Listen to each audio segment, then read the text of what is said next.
on Twitch on time, but because I didn't hit go live, YouTube didn't launch. Dang nabbit! Sorry, Arvin, I've been talking to you. Only Shin could hear me. Dang Yeah. nabbit! I'm gonna count that as still being on time, okay? Because I was on time on Twitch. I did it. I did it. Still counts. I mean, I'm not going to deny you. A little late, but we're still here on another Monday, right? For another fun-filled episode. So all in all, pretty good. I'm gonna put on the old ways. Ooh. Give me that good stuff. Give me Hopefully that it music to plays. kill it. There we Give me that go. music to kill a party too, because I'm feeling like a crafty DM. I I had a conversation with Valia Vajiri earlier today. She was like, "Oh, I have to work before we start the session, so I'll work. I work in the morning, and then I'll come home. I'll grab her boyfriend, and then we'll both come over for the session." And I was like, "All right, cool." And she was like, "I'm gonna be real tired, so I'm gonna be just like my actual character because we all almost died." And I was like, "You know what? It is surprisingly like." Surprise! Like, surprisingly difficult to kill a whole party when they don't want to be killed. Oh yeah. Oh yeah. But also, you have to try really hard in 5th edition to successfully kill the party without just hitting the fuck you button. Yeah. I've only had to hit that button one time in my entire DMing career. And yeah, since we're waiting to see if anybody else shows up for a minute, I'll tell you guys a quick story. I was running I don't want to say one-shot campaign, it was like a 5-shot. And in the middle of the 3rd session, a couple of my players all decided that they had external in real life beef with one another that was going to flow into their characters. Oh. I was unaware. So at first I thought they were just really well role playing. But then one of the players messaged me and was just like, hey, X player doesn't get along with Y player right now because of something Z player did, so on and so forth. A whole lot of drama. And they were playing it out, and there was like 5 people in this party. So the other 2 people were like, what do we do? Like, how do we go forward if they're not even going to work together? So I think it was around the 4th session, I said to them, hey, guys, I know that there might be some stuff going on. Like, if you guys want to continue, let me know. If not, we can stop here. No, we're all fine. I said, okay. If you guys can't figure out a way to get along, this party's not going to make it. Not the ultimate. And so I gave them various scenarios that they had to work together. They still weren't, and it was around the 3rd fight of the 4th session. I got really tired of what was going on, and I was like, you know what? I'm gonna let the dice roll for me. And I rolled on a very weird table that let me summon skeletons because they were facing a guy who was using necromantic magic. And I decided instead of using a standard 5e, I'd go way back in time. Find a good old, how many skeletons are you fighting like it's the old school D&D? 1D100? You shared the meme with the other day, and I was cracking up because in my head I was like, I rolled on that table. I know that.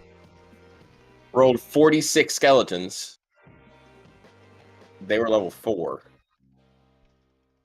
And yeah, they didn't make it out of there. And at the end of the session, like, oh man, I can't believe we didn't make it. I was like, well, you could have avoided that whole fight if you guys just got along. And I was like, but next time, guys, just be honest and just stop the game. So I had to try, and even then, the dice were like, maybe I won't kill them all.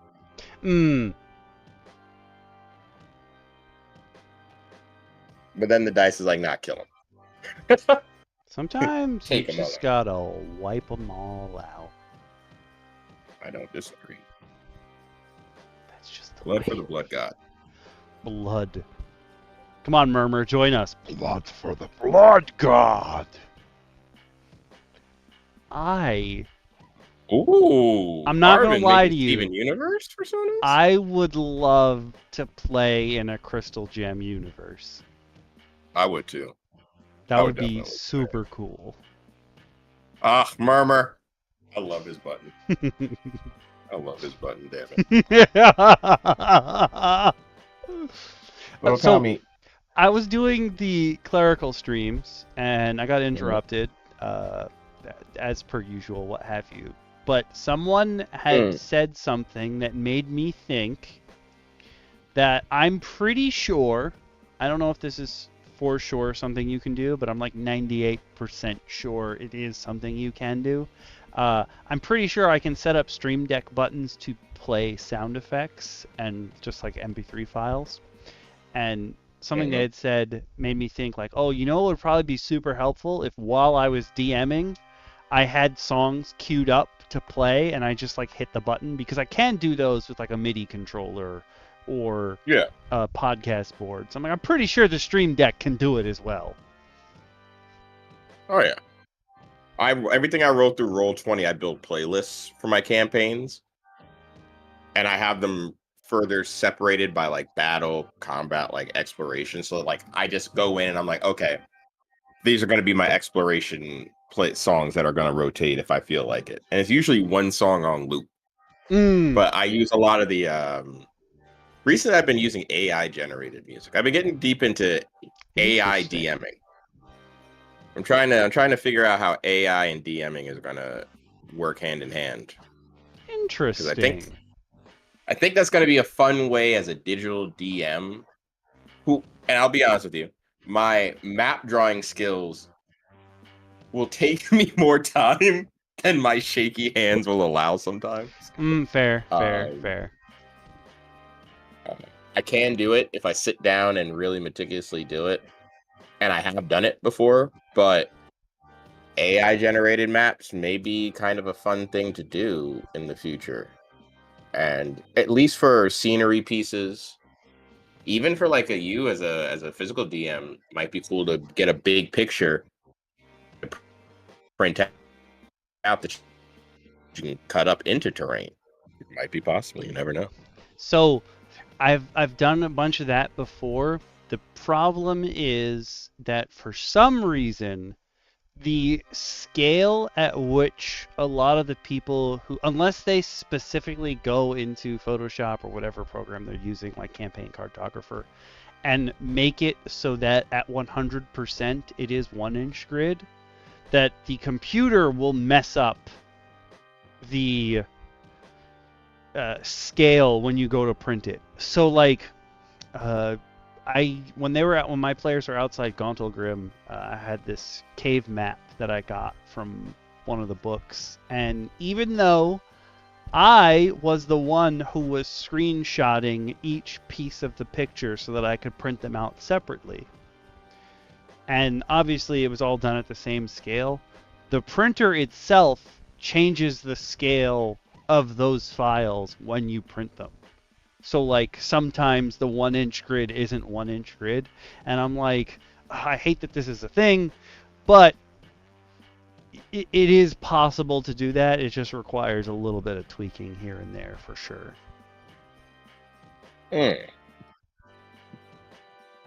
I'm like, all these screenshots are exactly this. They're from the same base image. Why are you printing them out different sizes? And it wasn't even like that when I did this the first time, it was with a black and white map. I was like, so you're not reading like color depth or anything. I don't know why you're changing the size when I did not ask you to. Please, I must have consent. Because it can. Yeah. No. Yeah. No. Consent, that's a long word that it didn't understand. But, we do. Yes. But we are here tonight. We're ready to take on the changes in the new PHBs that are coming out soon. Tonight, we're going to get through, hopefully, Cleric and Fighter. Maybe we'll move on further than that if we get through more of that. But I did hear that, well, not hear that, I also wrote it down. They also released the races that are new, so eventually we'll move on to a video of that when we're through all the classes. Rather, not new, what they've changed them into. And they've changed your backgrounds and how backgrounds work. So eventually we'll move into that as well.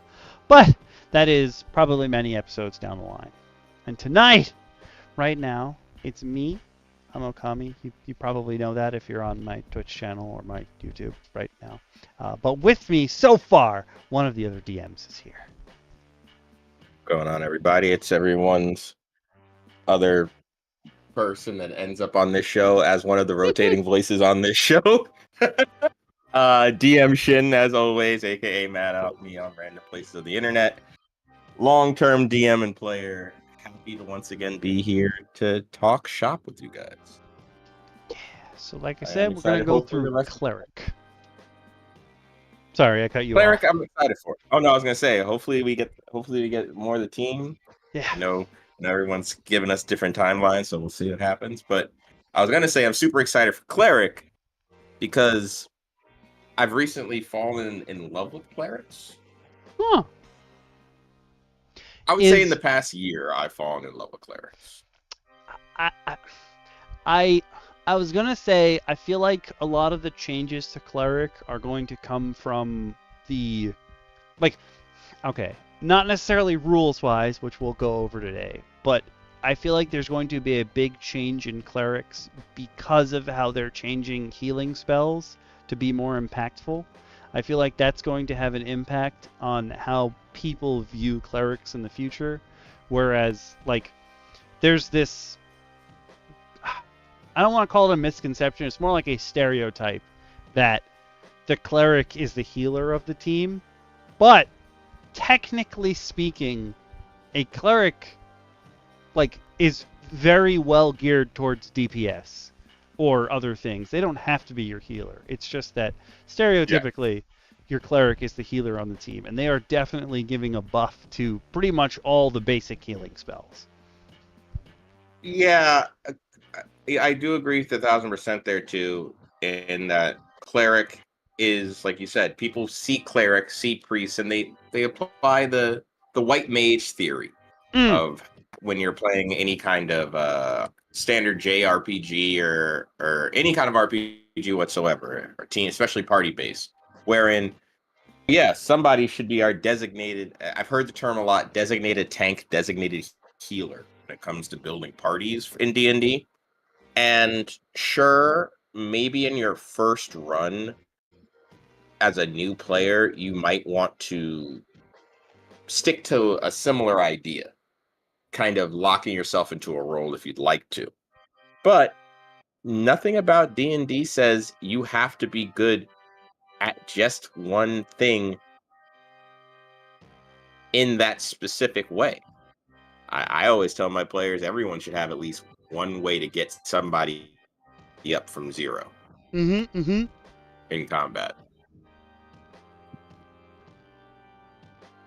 Because if you all get knocked out, it's night. Yep. We'll be here, sure. And, like, yes, you should have a designated healer, but again, like, you need, it's a party-based game, and you need to think of it not as in like a video game party where you're the overlord controlling that party. Like, when you're playing collaborative storytelling, like, your whole group, you're each part of that party. It's not like you have an overlord who's managing all four of them. Because if you go down and you're the designated healer here, and nobody else has any healing, like, if the enemies are targeting the healer first, you're screwed. Yeah. 1,000%. But I do think you mentioned something really cool about clerics in that they are really good for damage. They're good for tanking. They're good for odd survivability. And I think that clerics are honestly probably one of the few classes that subclassing into for just a level dip is really good sometimes. I think Hmm. there's a lot of, and I think one of the downsides of Cleric is that sometimes you do have to flavor up in feats and other things, maybe subclassing sometimes if you want to get more of like a preferred fighting style in a way. Specifically because of some of their restrictions, like a more martial cleric, unless you pick certain domains, doesn't necessarily get certain proficiencies. I think only war clerics right now get martial weapon proficiency at the beginning. Whereas like forge clerics have heavy weapon proficiency heavy armor proficiency at the beginning. So it's little things like that. There's little things I think that sometimes lend to, oh, maybe I want to take a splash. And it makes sense if you look at old school D&D for clerics, because in old D&D, if your cleric lost his faith, he becomes a fighter. That makes a lot of sense. Yeah, unlike with clerics, it is much easier to apply the like, oh, I'm a cleric, therefore I follow some kind of religion. Or whereas like everyone assumes a paladin has to be beholden to a god, but no, the paladin is about the oath. So your oath can technically have nothing to do with any gods or religions. Yes. Your oath of vengeance could literally be taking vengeance for the falling of your clan or war band. And it's just you believe in it so strongly that, hey, guess what? It has become your sacred oath. I hate that one guy so much that it gives me power. It's like, ooh, I had a chance to rip that guy to shreds. I would. I absolutely would. I was gonna say, like, you can totally go right over to the dark side. This is actually semi-related. One of the quotes for, she's not necessarily a Sith, but there's a red lightsaber user in Star Wars Hunters, and one of her starting the match quotes is, "There is no peace, there is only passion." And I'm like, she's a paladin.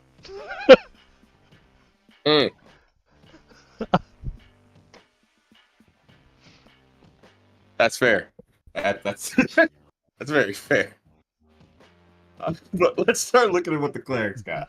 We're not going to watch this video with you guys because it's like 30 minutes long. If you want to, you are more than welcome. And speaking of that, I will be sharing this page.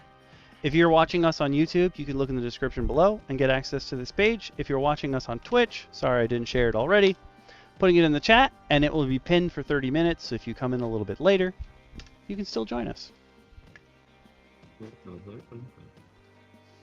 But taking a look at the first thing they're giving clerics, Divine Order at level 1, you're selecting a sacred role. And I did a little homework on this earlier because I've done a little bit of research on this already. Oh, here's your choice. This is forcing you, though, to say, hey, you're either the spellcaster or the war mage. It's not necessarily saying that if you take protector, you don't get more, you're not good at spellcasting, or if you take thaumaturge, you're not as skilled of a martial art like user. But it is in a way kind of forcing you, by giving like heavy weapons and martial proficiency only to protector. I think it is kind of forcing that player to say, ooh, do I want to be like a chainmail wearing shield and board person who gets up in somebody's face? I definitely think this, like, something that we've been noticing, especially I've been noticing as well with almost all the changes here, is that the way they want you to build your characters in the 2024 PHB is kind of like whatever you pick at level 1 is like you're going to spend the rest of your character's lifetime improving upon. Like they want you to pick your path at level 1, which I can understand. Is honestly great for some people. Like min-maxers love this kind of stuff. But if you're playing the game as like trying to live in that world, a lot of stuff's going to happen to you on your journey. Like maybe the thing you did at level 1 isn't as good for the rest of the things happening on your journey. 1,000%. 1,000%. And I think that forcing people into that, while it can be cool to help out a new player, veteran players are going to feel like, or they're going to feel limited, I think, to be quite honest. Yeah. Like, I think there's a lot of fun. Like, currently I'm playing a Forge Cleric. I think I mentioned that I'm only taking Forge-related spells and, like, the idea of what would be for smithing and smelting and things of that nature. But, and while most of them probably won't be utilized in combat for me the same way, I really only have one good damaging cantrip, which is Sacred Flame. But most of the time, I'm just going to get in somebody's face, and with my current 19 AC at level, no, 20 AC now at level 2, I'm going to stand there, and I'm going to absorb hits. But to say that, oh, if I wanted to have this bonus wisdom modifier to Arcana and Religion checks, I can't use heavy armor and I can't stand in the front, that seems kind of mean. Yeah, like you'll have to use a feat later on or spend your character's downtime learning to use those. Or multi-class into fighter to get it quickly. Which kind of doesn't eliminate the issue I was talking about before, where sometimes with Cleric, you do feel like, unless you pick the right domain early on, you might want to switch into something or add a different class. Again, I think that's more for combat and pure min-maxing than it is for standard roleplay. Standard roleplay, you don't care.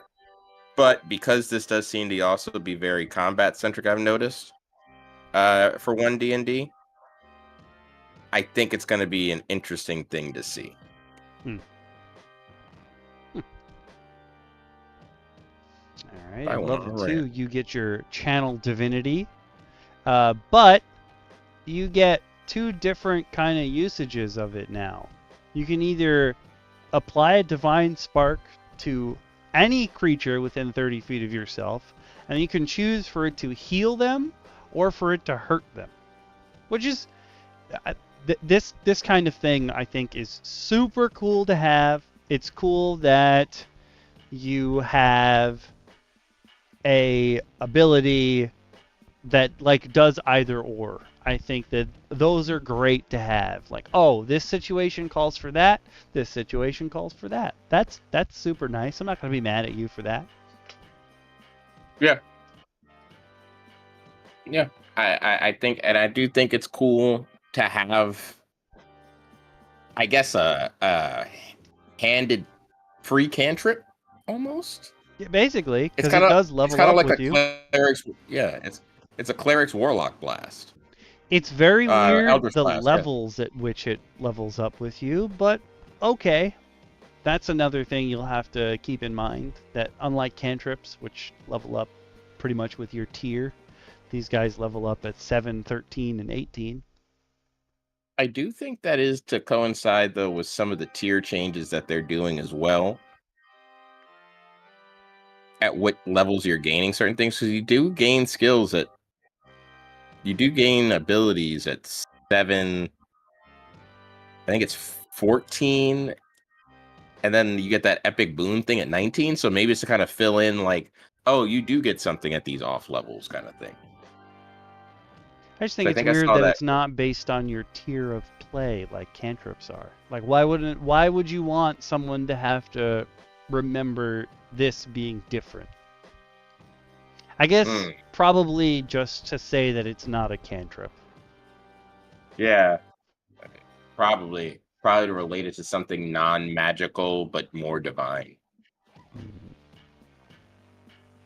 I do think it's cool also that you can. Gods don't like cantrips.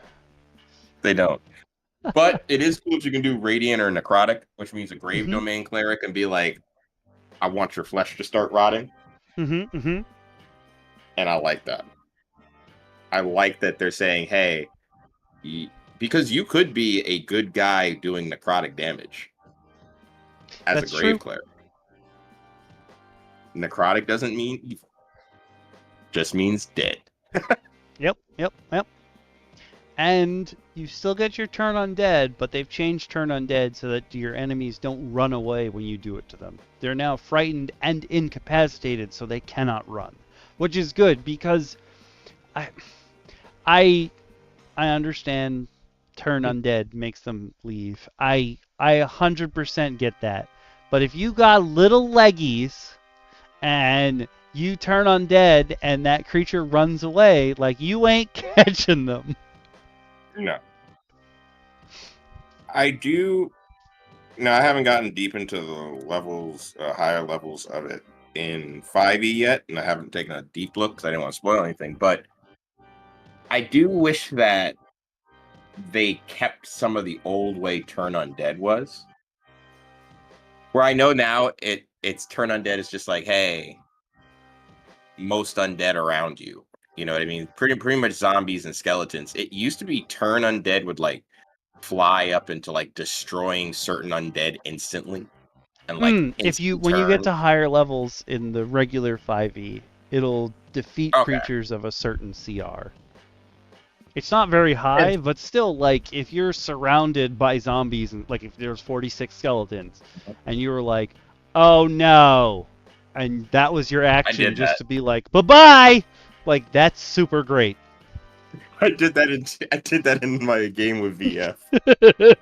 we were in a church, and pretty much we were kind of surrounded by all these undead.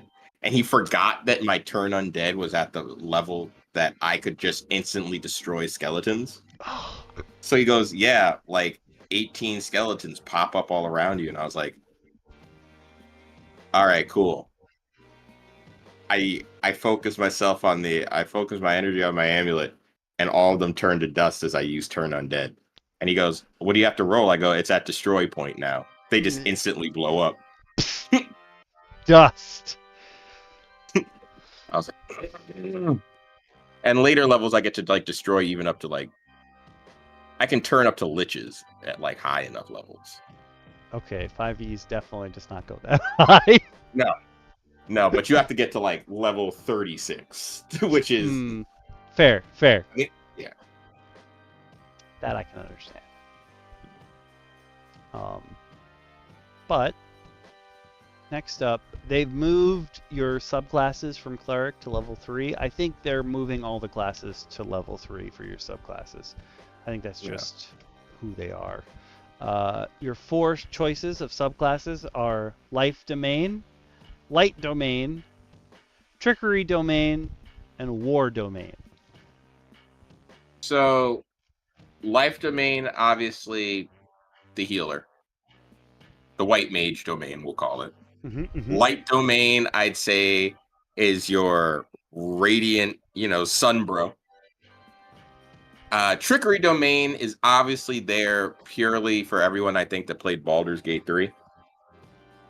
Yeah.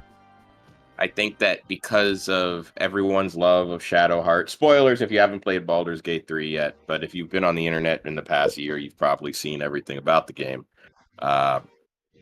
But Shadowheart being a Trickery Domain cleric,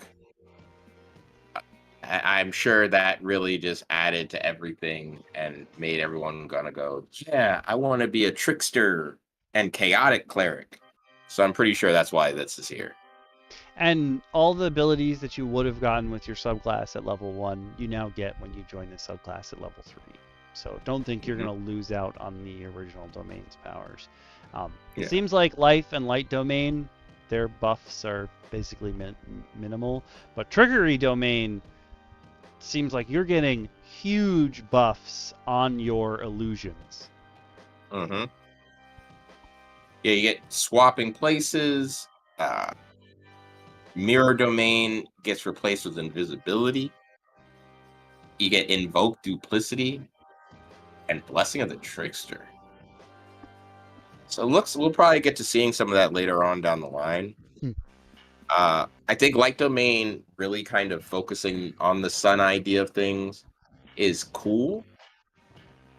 I kind of wish they almost would have changed it to like a sun, like a dawn domain and like a twilight domain, and kept it that way. Personally, I think Oh, I that'd been see. I cool to see. I have. It's see. like like I imagine light and trickery were kind of the opposites of each other. Oh. So you notice that they give you sea invisibility at light domain, but the spell invisibility and trickery. So it's almost as if they're kind of giving you, or a point that you could make, that a light and trickery domain cleric may not get along because they're opposing forces in some way. And war domain is literally Terry Crews with a battle axe and some prayers. Yep. They've changed It's like I didn't want to be a your paladin. War God blessing to just a single use attack roll bonus, but you can cast Shield of Faith or Spiritual Weapon without a spell slot, so for free and without concentration, so you can cast another concentration spell while they're going, which is kind of cool. I for those of you who have used Spiritual Weapon, like the idea of it is super cool, but if you, let's say if the dice are not on your side, the idea of summoning this weapon that never hits can be extremely frustrating. It hasn't happened to me because I haven't played Cleric, but we have a paladin in the campaign that Bacon is running, and he summons Spiritual Weapon every time.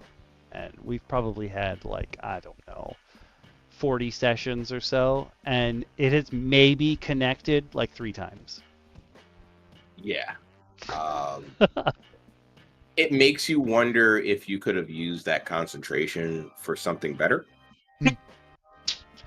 This kind of getting that ritual cast, I do agree, is really cool. It almost makes me think of like, now you get to build an Elden Ring character where like you summon your weapons, but they're never really on you. They're just around you at all times. So I guess that could lend to something kind of cool. But I would like to see more domains fleshed out. Yeah.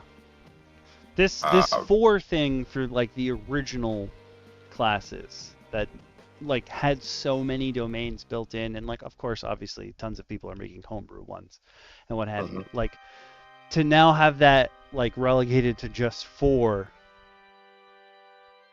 Yes, they're more fleshed out, but like smushing that number down feels so like claustrophobic. It definitely, I feel like, takes away from role play as well. I think that it's really, I think you put it very well as role play versus role play. Yeah, we were having a conversation about this. Yeah. I definitely feel like, so you can't tell what we mean when we say it out loud, but ROLL versus ROLE kind of play. Like, 1 D&D seems to be pushing you further towards ROLL play as opposed to ROLE play. Like, they're removing a lot of the things that weren't necessarily mechanically important to the game, but they were important to you feeling like your character was something more than a character. Like they had things going for them that weren't specifically related to combat.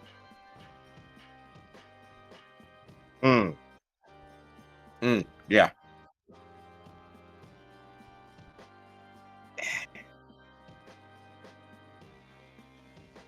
But again, no, you go. No, I was gonna say again, it's still to be seen how all this is gonna flesh out. Yeah. I will say though, if 1 D&D is going to be pure battle changes, there's really not much to fear from it.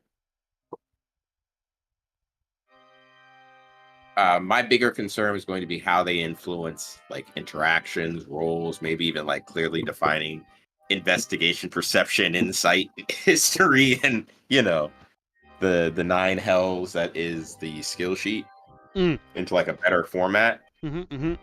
I was hoping more for that. I would have rather them spent more time there and maybe doing some like quality of life changes in the cleric and like the classes so far.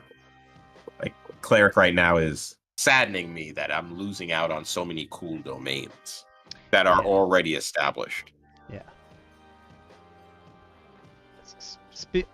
The next ability you get at level 5, speaking of your turn undead now hurting people, is Seer Undead, where you'll deal a number of d8s equal to your wisdom modifier. Oh, so if you went big into bumping up your wisdom, that's a lot of damage at level 5. Like, that could be your most damaging ability at level 5. When you use your channel ability to turn undead, each undead, regardless of CR level, so they've removed the CR check, so it kind of almost harkens back to the older way, that failed their save against your turn undead suffers radiant damage, and the turn undead effect also remains in place. Okay, so this is kind of cool. Level 5, you figure if you did a good job in the beginning of picking out your class and like moving around your stats, if you're really growing for cleric, you could maybe have a +3, +4 to this, right? So you figure 4d8 at level 5? That's pretty strong. Yeah. And it's to everything regardless of CR level, which is radiant damage. Any undead thing hates radiant damage. So you're searing into this thing with damage.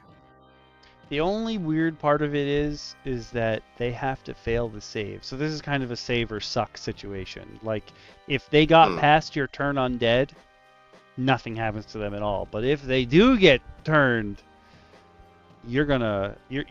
it's lit, bro. It's lit.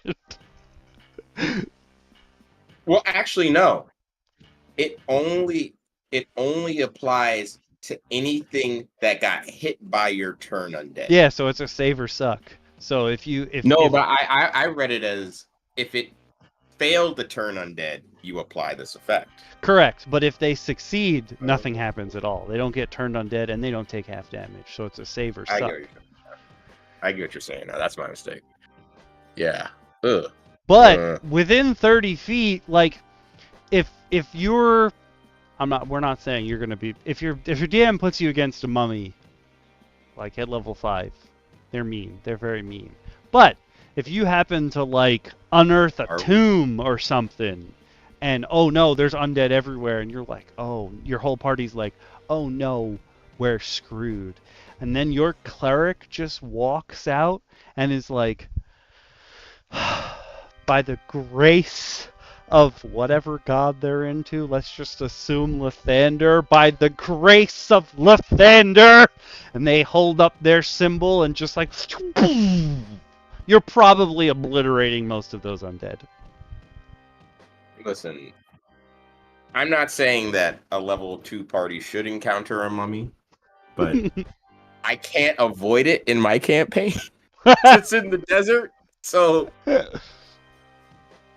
kind of at a crossroad there. I'm not trying to kill him. This is related. Titan Forge games, they make a lot of minis and designs and stuff, and then they have their own miniature skirmish games. But one of the free models that they're giving out on their Thangs page, that's not a joke. Like, there's a place where you can go to get STLs to 3D print called Thangs. And so on their Thangs page, they're giving out free STLs, and one of them was a Mummy Lord they gave out today. But this Mummy Lord is like a tabaxi mummy, and it just has a bunch of weird little mummified cats all over it, and I was like, oh, this is perfect for Shin's campaign. Yeah, that is. That is perfect. That would be me as a dead pharaoh. I'd be a dead tabaxi with a lot of cats. Though knowing me, I flavor each cat a different class. So they would just, I'd have like a cat cleric, a cat wizard, a cat barbarian, and like a cat ranger. I love this. Listen, this is what you're coming to these streams for. You guys need flavor. We got you. You're out here just like the spices. Welcome to the spice mine. God. Oh. Listen, if Filthy Frank welcomed you to the rice fields, we're welcoming you to the spice fields because all we got is brain spice. All right. And we love to share it. We love to share it. This is also because you're ignoring that CR requirement. They say the same thing here. That means like it used to be they have to be like, oh, my high level party, I can only blow away zombies. I can't do anything to anybody else. If whatever you're fighting fails, doesn't matter what CR it is, it's gonna take that radiant damage. So it's still a buff over the instant destruction. Because you figure, even if you're high level party and the enemy is sending out cannon fodder undead, like one of those D8s is probably enough to kill them. But at least you're obliterating all the babies and you're dealing some kind of damage to the big guy as well. I think that's also cool that now if you're fighting Strahd, he's got he's got a bunch of his little vampiric, zombos and little vampiruses and half-turn ghouls all around you. And you bust this out and he fails. Granted, he's not as likely to fail because he's probably going to have a high save resistance. Yeah, true.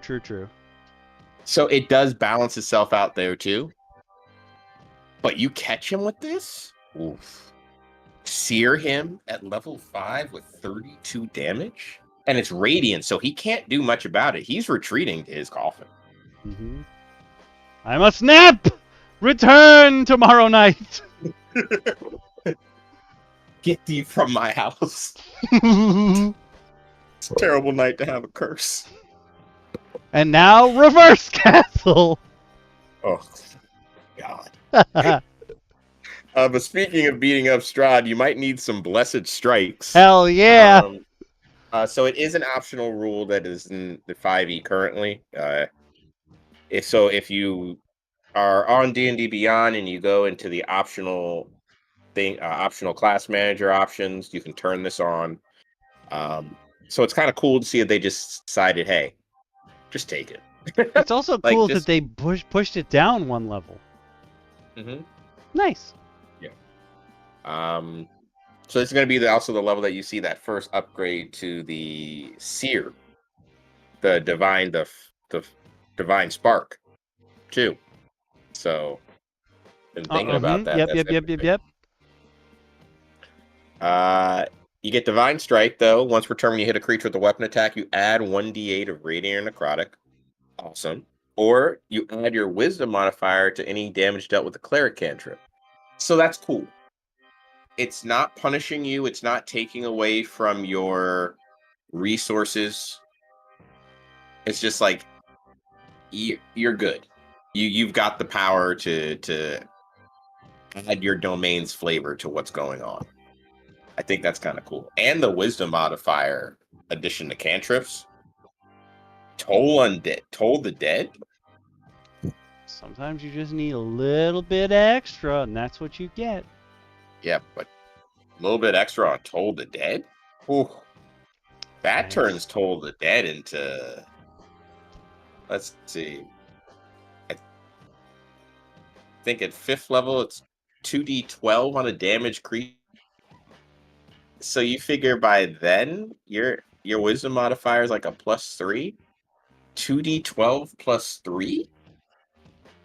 Ooh. On everything that's hurt. That's scary. But this is also like, if you're looking at this, your two choices are kind of like you're generally speaking, they're wanting you to build off of what you chose at level 1. They're not really expecting you to swap between the two of them, though at this point you could 100% swap between the two of them. I think you should. You could change that. When we get down to 14, if you saw me scrolling, I scrolled ahead. At 14, that might not be the case, but here, yes, you can go the other way if you don't want to. if you don't want to keep doing what you thought you were going to do at the beginning. I You think have, like, even a as chance a, to branch. I think as a DM too, like if you picked Protector at 1, I would allow you to switch to maybe Potent Spellcasting and Thaumaturge at 7. Oh.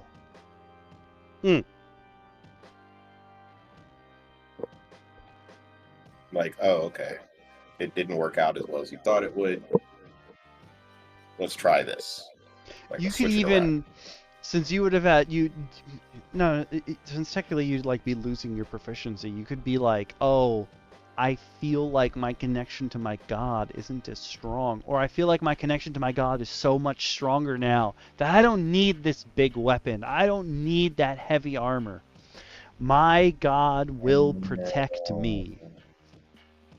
Your faith is your weapon. That's I'm telling you. The spices.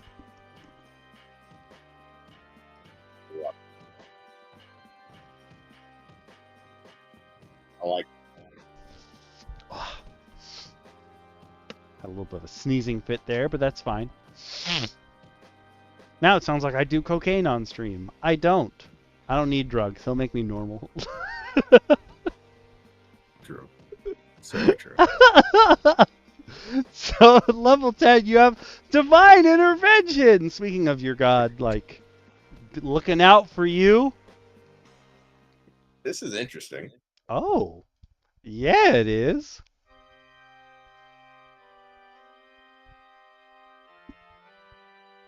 It's a percentile dice. Huh. So instead of you rolling to get whatever your cleric spell is, you're just like, yo, cleric spell level 5 or lower that isn't a reaction. I need this spell. My god will provide. You just need to take a nap, and then your god will provide again. Sorry, a long nap. 7 days.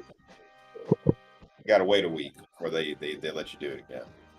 You used to. Wait, now you have it after long rest. You just take a long rest, and you're like, God, give me this spell. I'm sure you'd ask more nicely than that. Unless you're a war domain cleric. Then you're probably like, God, give me this spell. I'm going to smite that bitch. I can only imagine that everything you demand of your god is like Kratos and God of War. It's like, Zeus, give me a shield! Meriden, my family needs healing! Just... Oh, I love this. Now I want to play a cleric who just wakes up at his god. It's like, bless me, ho. It just gets blessed.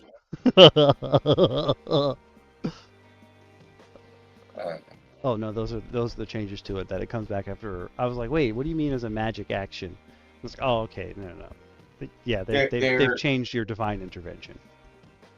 I also noticed that they're using the term magic action a lot. Yeah, I always thought of magic as an action.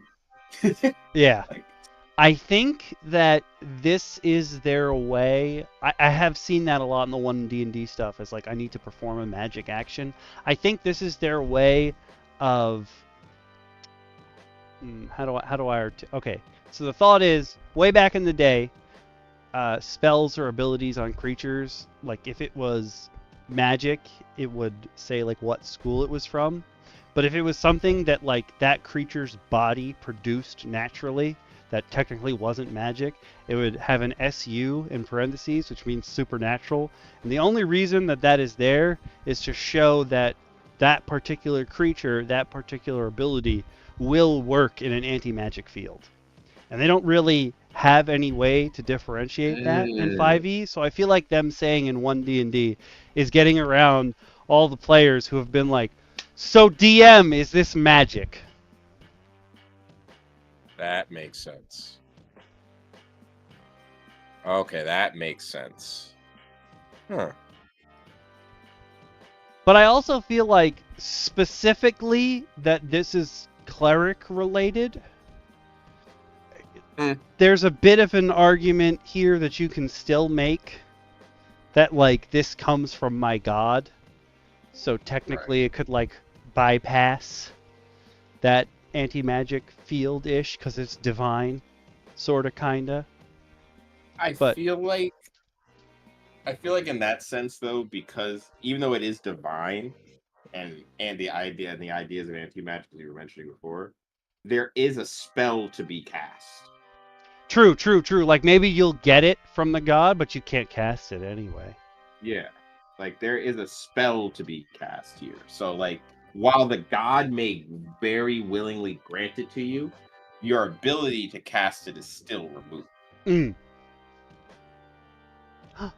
And I think that's fair. I think we have another DM. Hello. We do.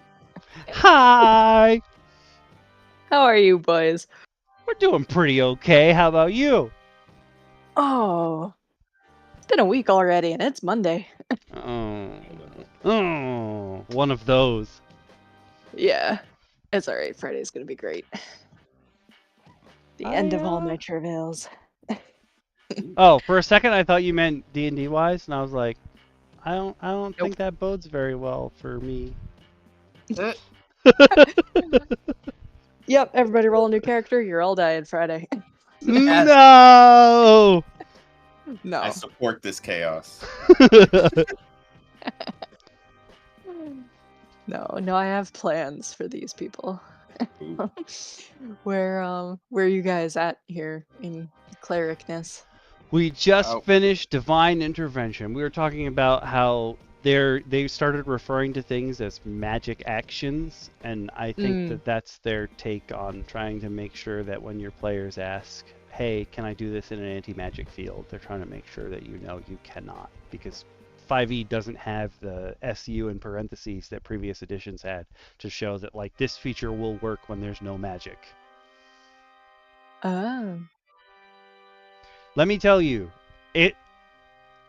this is also on me, but seeing that SU and not looking it up, trying to figure out what it was from context clues for like a year and a half of me just looking through stat blocks, finally looking it up, I was like, why didn't I just do this from the beginning? I have no idea what Sue is for like a year and a half. What is it? I've never seen that. It's supposed to mean supernatural, so it'll work in an anti-magic field. It's like from your body. Yeah, it's not like necessarily kind of like the idea of like how sorcerer magic is from your blood. It's like this is so abnormal that it goes around the laws of magic. It's just I guess it's kind of considered. I guess you would almost kind of consider like a monster's action to like spit poison out of its mouth and form a noxious gas. Yeah. In a weird way. They're treating like your breath attack would be supernatural. I think only that supernatural gives exactly the opposite thought. Like that example, like a breath attack. Okay, I would assume they have some kind of poison glands. Right. I would not think of that as supernatural. I would think of that as highly biological. Yeah, you would think. I would have thought if they put bio in parentheses, it would have made a lot more sense than supernatural. Yeah. It's like I have that rule in my world. Like everyone has to use crystals to cast magic unless it's something like a racial trait. So, and I did not know this rule. I just did this to save myself a headache. But like that kind of thing where it's like, okay, if it's genetic, you can do it anyway. If it's anything else, it's magic. Like, I think the only feature that the rules designer specifically called out, because people ask this so many times, is like if you're in an anti-magic field and your race has access to dark vision, they have dark vision. The only one is the Eldritch Invocations superior dark vision, so that you can see in magical darkness. Invocations don't work in anti-magic fields because they are like somebody else's magic placed on you. Okay. I'm hoping Bacon is watching, because this is something he will need to know very soon. Uh-oh. Foreshadowing. A lot of this stuff, I'm just skimming this now. A lot of this stuff is worded kind of confusingly. Is it just me? Like, like a magic action. I'm like, okay, does that mean it can be a bonus action? Did they rework actions? Is that why No, I'm this confused? is what we were talking about. They're calling them magic actions, so you know they won't work in an anti-magic field. Like this is their equivalent to the supernatural tag. But they already use action for something else. That makes it sound like you can't use a bonus action for that. Also true. And unless they're making it so that spellcasters can bonus action cast certain spells, but you can't if you use there's 1,000 ways they could flavor it, I feel like. And much like Supernatural, I don't think it's gonna make any sense. I do agree with you though, Okami, that getting around again the idea of feasible within an anti-magic field is really what they're aiming for with the term magic action. Mm-hmm. I'm hoping that as we get into classes like Wizard and Sorcerer, who I would imagine are the heaviest users of the term magic action, it's not going to add some weird flavor. Yeah. Or be some new subset of actions that even as DMs we have to learn. Yeah. Also, like skipping ahead to the next one. Oh, that's where we are now. Yeah. Improved Blessed Strikes. So I see what you mean now, Okami, about it forcing you to pick one. But I think that's why it's 7. I would let you choose, like, do you want to stick to the martial or... We had what we had been discussing DM Lacara is that the way that almost all of the special bonuses for Cleric are, it's like whatever you pick at level 1, you're just going to improve that. But we were saying at level 7, if you didn't like what you picked at level 1, like if you wanted to trade out your martial weapons for that cantrip bonus or vice versa, like we would let a player do that. And you could even flavor it like, oh, my faith has changed. Like, I know my God's giving me something new, because after that level 7 one, like it's all like, I'm going to improve what you've already chosen. Yeah, because it's kind of weird. I feel like they went in the opposite direction with most of the other classes, where it was like with the Warlock, I mean, I guess this is spoilers, we haven't gotten there yet, but with a bunch of the classes, they took the things that used to lock you in at the beginning, you know, either level 1 or level 3, and they turned them into just a pool of things that you can pick from at different points.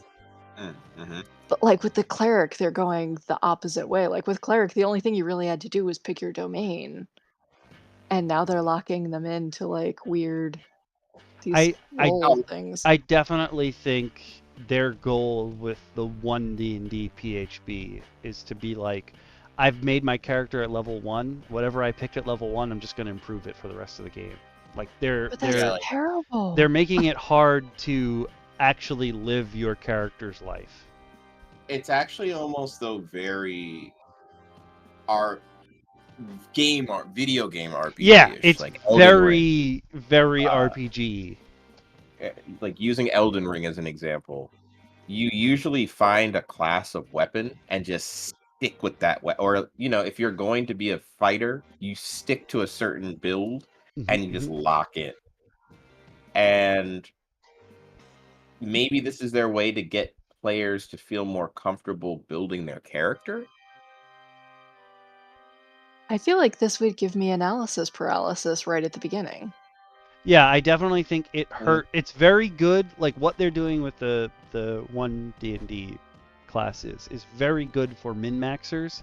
It is not good for new players, and it's not good for players that like want to live their role ROLE play lives. Yeah. 1 D&D, or I've now seen it called 5.5 in a couple of places. I've been seeing that. I would prefer that to 1 D&D, to be honest. Yeah, I may even start jokingly calling it 5.5. But in this push for combat options, I'm hoping that they're going to put as much attention. If the classes are going to be focused on the combat side of things, I hope that they're now opening up the options of skills to be improved differently. Because, I always, like I said, I think earlier, before you got here, DM Lacara, like, fixing the investigation, history, religion, arcana, like, and why can't I just roll perception question, I'd like to roll investigation. I'd like to roll insight, and then just give me your perception roll. That's usually what it boils to. I hope they maybe put some more variety in those so that they're more clear cut, and that someone that builds a detective character can just take investigation and get an insight on things in a very different way. Yeah. And maybe that's why they're not showing it in the classes themselves and saying that, oh yes, at level 14 you become so versed. It's like they're not giving any kind of bonus to religion outside of if you took the thaumaturge at level 1. It lets you add wisdom to your investigation and religion, I think it was, or arcana or religion. Arcana and religion.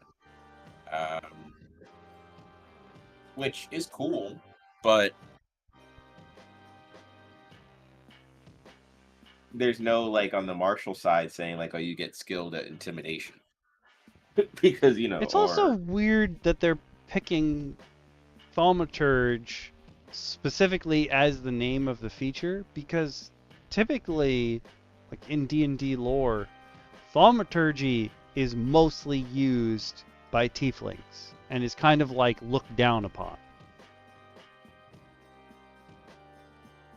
So that's a weird choice, because you figure, stereotypically, we had this discussion before, stereotypically the cleric is the healer. So to have them called this, when technically the spell that it is most closely related to is like looked down upon by other people or like sneered at, is strange.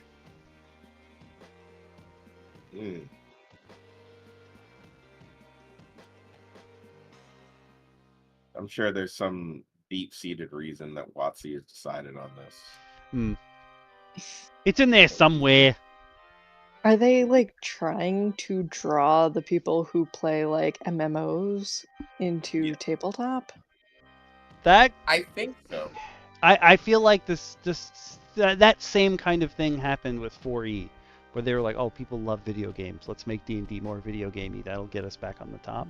Except that the people who are playing, not necessarily tactical, but like CRPGs and RPGs like that, like long form ones, like they're in it for the nitty gritty. Yeah. And like you pointed out, it's a completely different way of playing, like, and vibe, but I don't know. I mean, if they were presenting it as, I don't know, like an alternate rule set instead of like the new version. If this was like an alternate, like almost like an expansion of 5e, I feel like it would be more like, oh, isn't this interesting? I wonder how people will use this, and less like, what are you doing to your franchise? Yeah. I'm how do I explain this? So if you play using D&D Beyond for your characters and stuff, like the stuff that came before Monsters of the Multiverse comes up second most of the time now, and it has this big tag on it that says Legacy.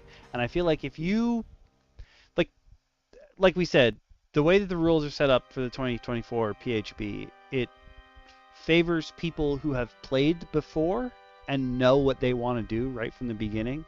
But I feel like most people who are playing aren't min-maxing.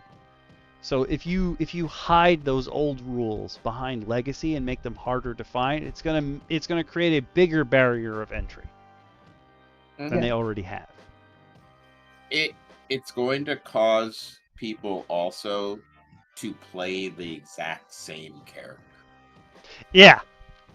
Yeah. Like, you see those Souls-like games come out, you always see websites like Extra Life and different ones like that, if you follow them, posting the best build and where to find the greatest weapon and what stats to increase and where to be.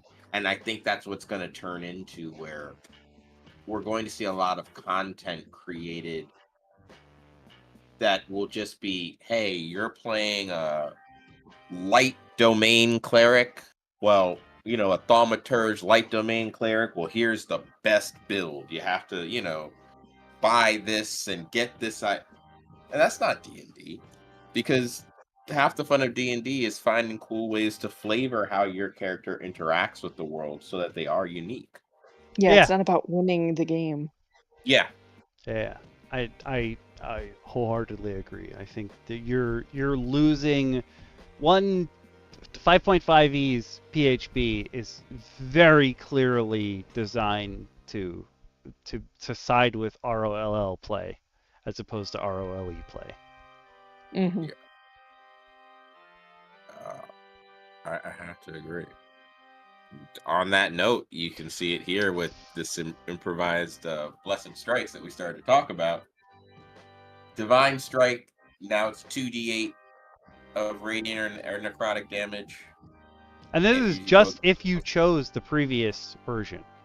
Like, you get nothing in it. You can't choose Divine Strike if you've only been going through the spellcasting options. Yeah. Yeah, if you've gone spellcasting, you do get Potent spellcasting, which gives 10 hit points equal to twice your wisdom modifier to yourself or another creature within 60 feet. At least with this one, you could do, I had the extra 1d8 strikes from the level 7 ability, and then I'm giving people temp HP. But you can't do, what's the level 7 spellcasting ability? You can't do the wisdom damage and then get Divine Strike, which is weird. They really want you to just stick with, this is what I'm good at, this is what I'm going to keep doing. Yeah. I'm in the back firing spells, or I'm in the front smashing skulls in the name of my god. Again, this is all combat. Yep. Like we have been mentioning. So I won't dote on it too long, because I think we all have our anger towards just a this wee combat bit. set. Everybody at level 19 now gets Epic Boon. Again, cool. They're suggesting in this one, Boon of Fate, someone fails or succeeds around you, you can roll 2d4 to add or subtract from their roll. So it's it's a variation of Portent, which I feel like, okay, like as a religious person, I feel like this is a reaction, but like when you pray for something to happen, it's supposed to be it happens after you pray. This kind of like is like, as a cleric, you're like, God, fix this shit, which is kind of the opposite. That's like devil-like. Yeah. But I think that's, I don't know, I feel like that's kind of the thing that makes them clerics as opposed to just regular religious people, right? Is that the cleric has actually been given kind of that religious superhighway of just being able to like yank on their god's ear and be like, do this now, please. Thank you very much.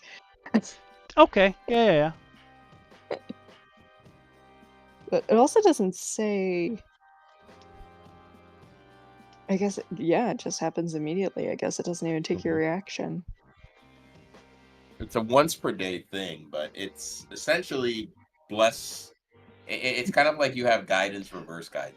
Oh, it's one of those. It's not once a day. It's one of those. You get it back if you take any rest or roll for initiative. Another ability that you get back when you roll initiative. There's a lot of them now. What? Yeah, you get to do this all the time. So every fight you have with bad guys, they go to swing on you, and you can go, nah. Like Dikembe Mutombo. No. This is This is like not that far off from giving clerics like crap, what's that thing that bards have? Initiative, bardic inspiration. Bardic inspiration, yeah. It's like not that far off from that. It's weird. I feel like there's got to be another boon of fate that is more, I don't know, godly, I guess. That'd be nice. I don't know. This is the one that you're supposed to get, but I don't know. I mean, I guess you could flavor this one as like, even though my party members are heathens, Lathander, please protect them. Even though my party members are heathens. That's a hell of a start of a statement.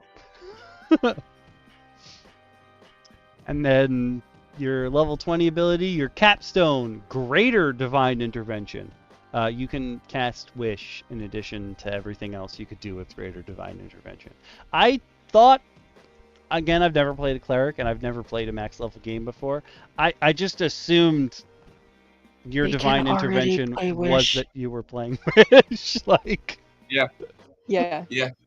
They just get that as a spell. Like, it's not like you're going to cast that more than once in a fight anyway.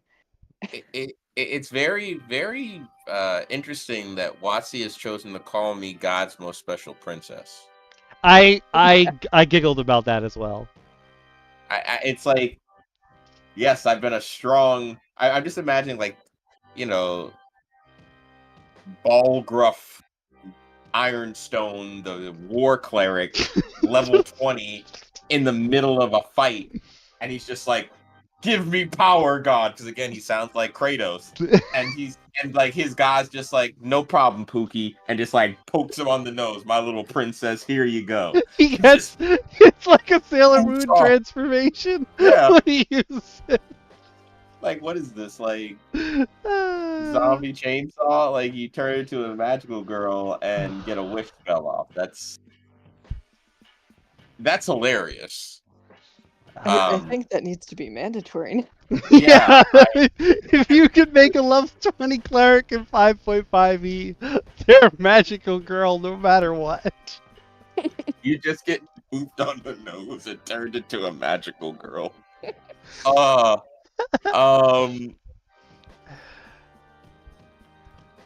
yeah, that's everything that they're changing over in Cleric. The end here, they say, pray for the cleric's enemies. It continues the tradition of pure divine fury and combat options. You know, it brings backline support healer, and if you being a backline support healer is more your cleric vibe, you got a bevy of new healing options. I mean, I wouldn't pray for my cleric's enemies. But I would pray for anyone who isn't subscribed to the YouTube or Patreon. Now that we're at that fun point of the day, where I get to remind you that if you can, folks, and you're enjoying this content and our banter and want to see us do more of this and see Okami continue to do what he does best and bring you his best content here on the Aero Okami channel, if you haven't already subscribed, pitch a little extra funds in. Hit that button. Hit the button. Like, comment, subscribe, share with your friends. And then if you can Patreon too, if you could become a patron or a YouTube subscriber, do that too, because Okami doesn't have to drink sludge. And if you don't know what sludge is, go back a couple episodes of DM Roundtable and you will hear the tale of sludge and the cries from DM Lacara and my soul to never let that occur again. Help us help Okami, and if you don't, we'll send the angry raccoons after you. And if the angry raccoons don't work, Murmur's coming. Murmur. He's coming. He's always ready. You'll also, if you join at the... Oh, I'm going to remember these one day. You would think I would know my own tier levels, but I don't. I think it's member of the pack. Yeah, member of the pack and above get access to the D&D music overhaul sheet, which will give you background music to use in your own campaigns. You may not have the same music library that I do, but most of these are available somewhere. And you also get access to the D&D repository, which a lot of the stuff that we go through in DM Roundtable ends up here in one big, huge document, so you can use it if you're DMing. These are all the things I think are okay to use. Obviously, some of them need tweaks because they're homebrew, and sometimes people like to be really strong for no reason.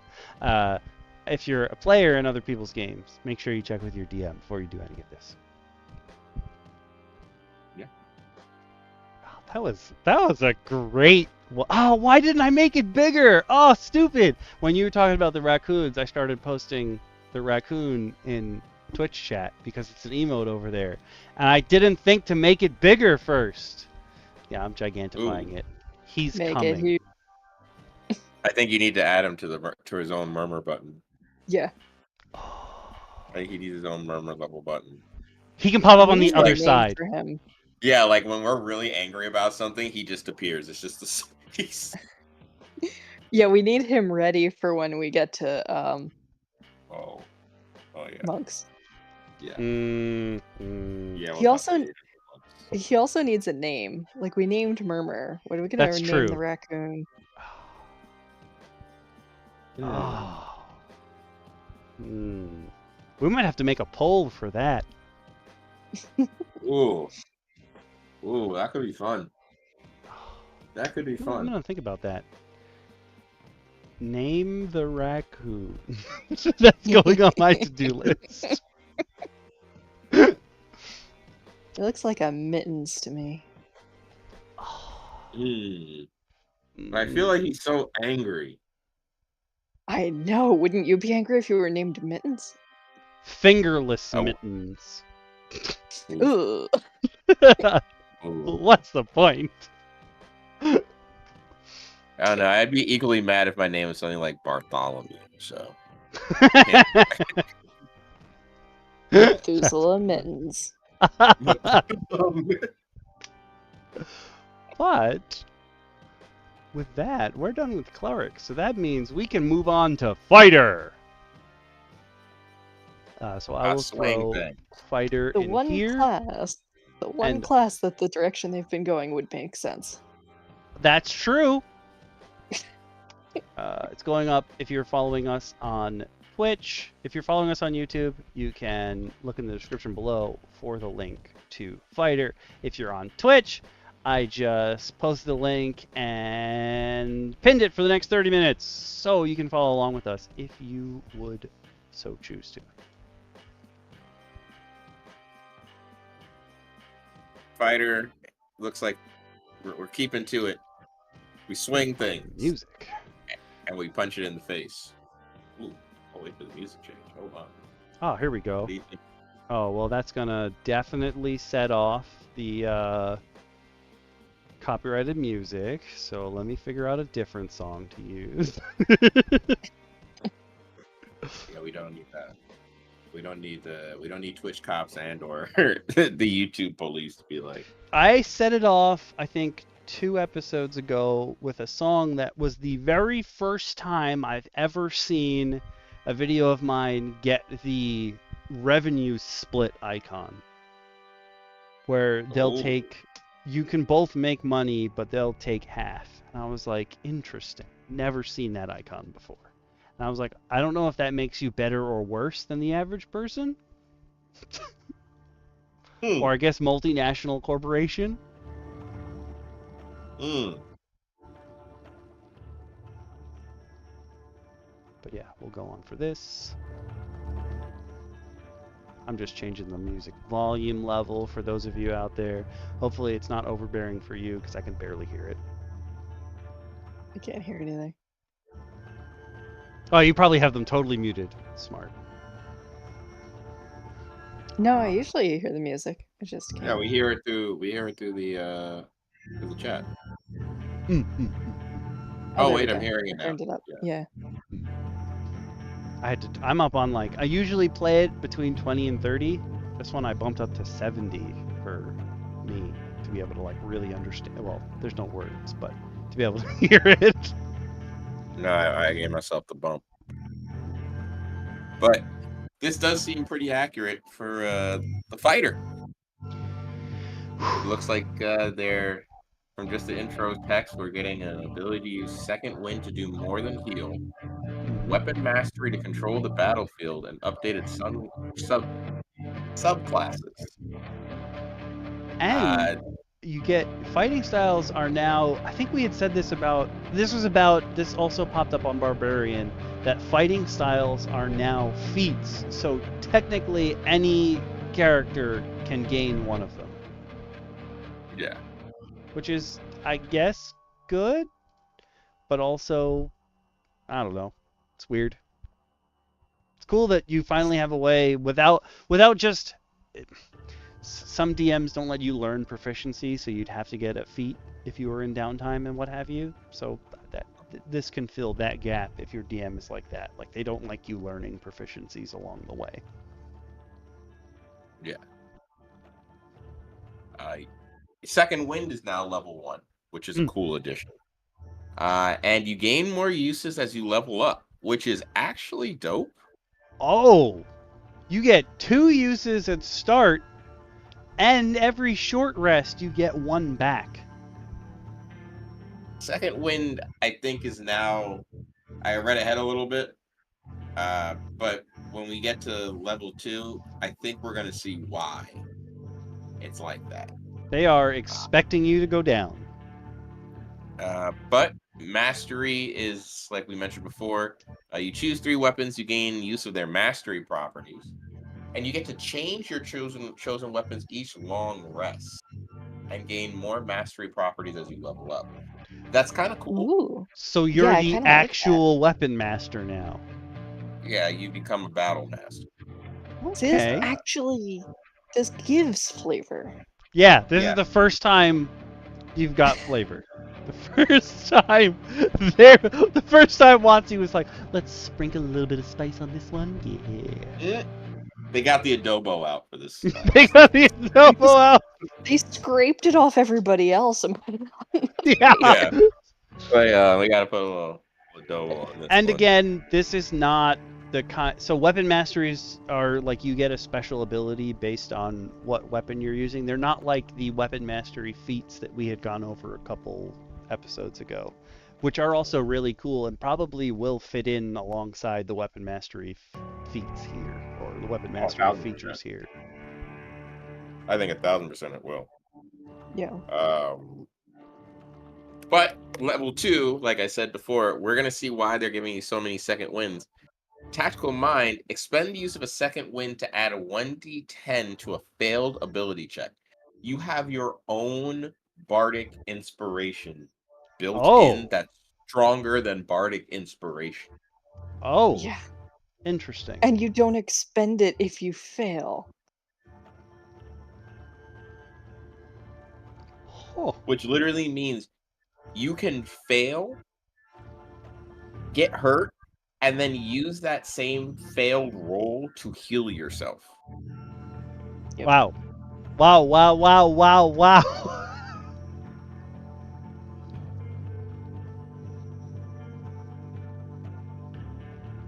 I think this is kind of going up there with the Barbarian right now, I'm not going to lie. Yeah. Where they did something. Wow. You're really mastering the battlefield here. Okay. Yeah. I like that, taking it away from being very, the Barbarian, slightly smarter, but basically I have a pointy stick and I hit things. Barbarian's like, I have a pointy stick and I hit things. Fighter is like, I am trained in this pointy stick to hit things. Yeah, But at level 3, we get the subclasses. Battle Master. Maneuvers from Tasha's have been included and some options have been revamped. Champion, which is always known to be the guy that hits things and gets a whole lot of crits. But this, they're saying, is athleticism, heroic inspiration, and the ability to defy death. I like this. Eldritch Knight, which I'm not. I was expecting more easily walk the line between casting spells and multiple attacks, but the one that really caught me off guard is Psy Warrior. Yeah. They are trying to put as many psychic subclasses in as possible. They want to push I thought we hated Dark Sun. I don't know what changed at WotC. Okay, so I guess technically it's not spoilers. The book came out like 2 years ago. But original Lost Mine of Phandelver didn't have any psychic based whatever. But Phandelver and Below is like a retelling of that story, sort of like a remastered version where there's a lot of aberrant creatures, there's Far Realm influences, and tons of the creatures that come in have some kind of psychic power. And I think it's because they were working alongside Larian, working on Baldur's Gate 3 when they were talking so much about Illithids and Mind Flayers and all that Far Realm junk, that they were like, yo, people like psychic stuff. And all of us who play the games are like, yeah, I don't know, yeah, like why are you just realizing this now? I mean, yeah, it's always been a huge missing chunk to me that like there's almost nothing that is weak to the psychic stuff, but the only psychic thing there were monsters. It's like, why? Psionic abilities as a whole is something that could have honestly been its own class. Yeah. Yep. Like, I think well before we got into Artificers, and if you are a fan of Critical Role's Blood Hunters, like before we got into that, psionic and like the Scion as a psionic class is literally the perfect person to use. Like, even going back to like Mystara, you know, the thing we're not supposed to talk about, Mystara and D&D, and Dark Sun as well, where psionic abilities were just gifted to people and they were just a part of you because everyone had psionic powers. There's so much to pull from. They could have created a class for them. And like the Psi Warrior could have been a fighter hybrid of a psionic. There is a Kibbles Tasty has a very, very well regarded homebrew Scion that Kibbles actually got to publish a book about it. He's got the Scion, and then his remake of the Artificer are like super highly well regarded. And they are separate classes. Eventually, we might talk about them. But also, since I got to talk about Phandelver and Below, I'm still mad that there is an entire race of psychic goblins that are canonical. They are blue goblins. They are just goblins that are psychic. And whatever they did to them to make them psychic changes their skin blue. There are no blue goblins in Phandelver and Below, but all of them are psychic. I'm like, why? Why? There's a whole race of them already. Make it blue. Yeah, it's a little silly. Now I understand why the Smurfs were. Why I can understand the Smurfs. They were always in my brain. I get everything makes sense. That's why Gargamel wanted to stop them. They were psychic goblins. But kind of going forward.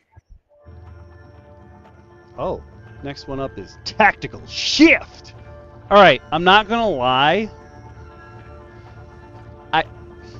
Calling it that makes it sound so much cooler than it actually is, because all I'm imagining is your fighter is like he's going on to battle. He's like tactical shift, and it's kind of like phase shift from Borderlands, where like you actually like you sort of like re-roll the world to make it more in your image. Like to other people it probably looks like you're teleporting, but you're like reality warping around you.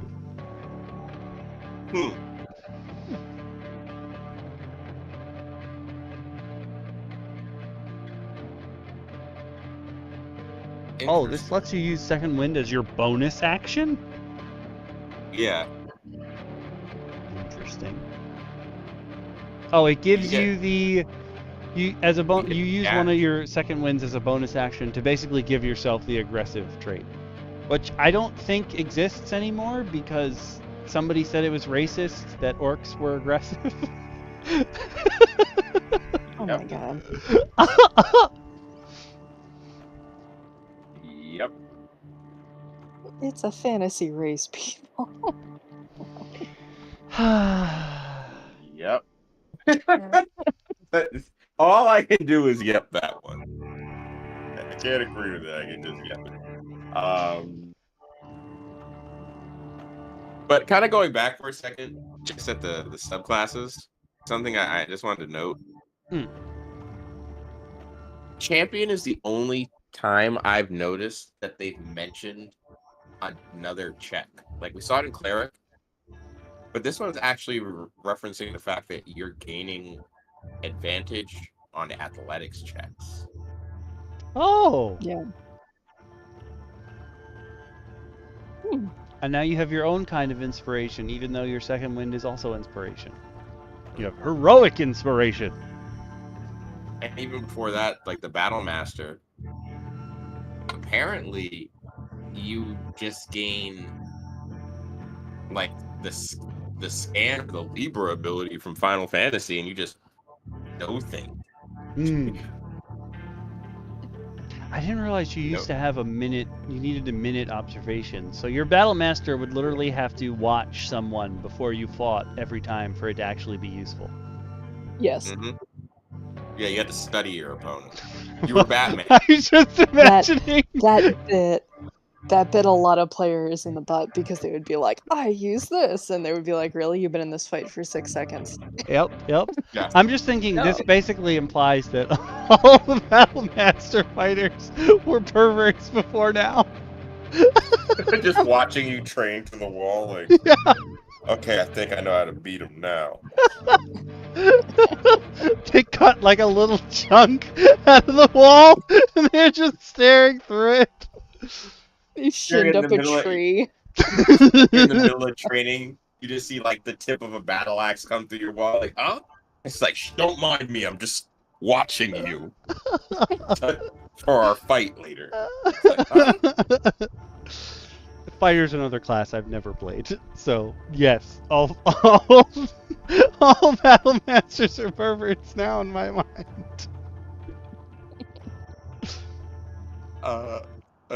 Going forward, once you've mastered your perversion, if you're a very strong and perverted Battle Master, you at level 9 gain Indomitable. When you fail a saving throw, you can re-roll with a bonus equal to your fighter level. Oh. So you get +9 to your roll. Wow. Eventually you'll be able to add 20 to your roll. Do you know how disgusting that is to just have a natural 20 to your roll?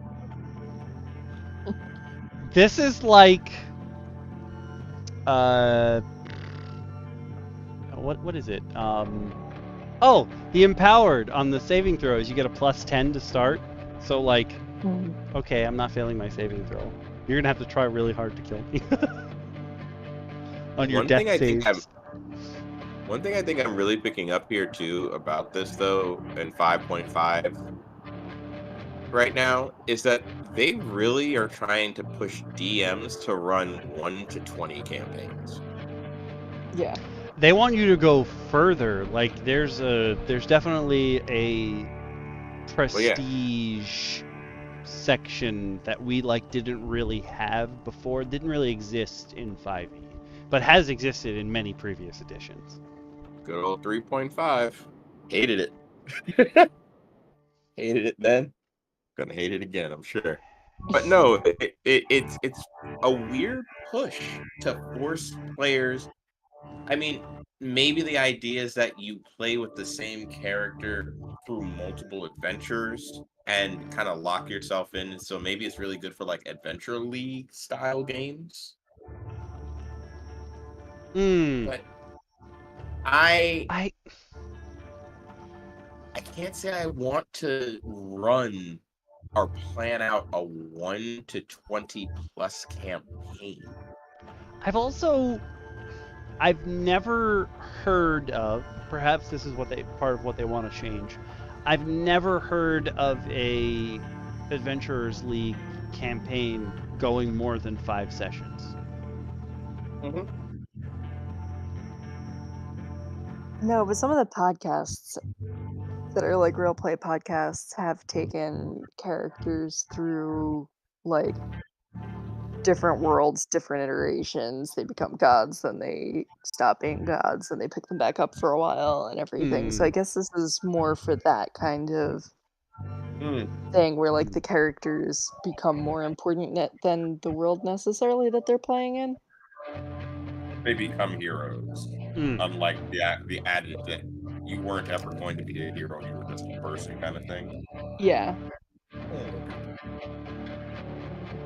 I can see it. It still doesn't necessarily make me excited, but it's going to be hard to not leverage, to tell your player with the onus, like we mentioned, that you're pre-planning your character every time you play. Yeah. It's going to be hard to tell you to pre-plan this character and you're cooking stuff up for level 20 and my campaign ends at 5. Yep. Yeah. You know, it's especially if you're a new player. I've forced you to learn all these things to cook up this perfect character for you to play under these rules. And then I'm just like, oh, well, I don't have anything for when you hit level 9 because you aren't going to hit level 9 in my campaign.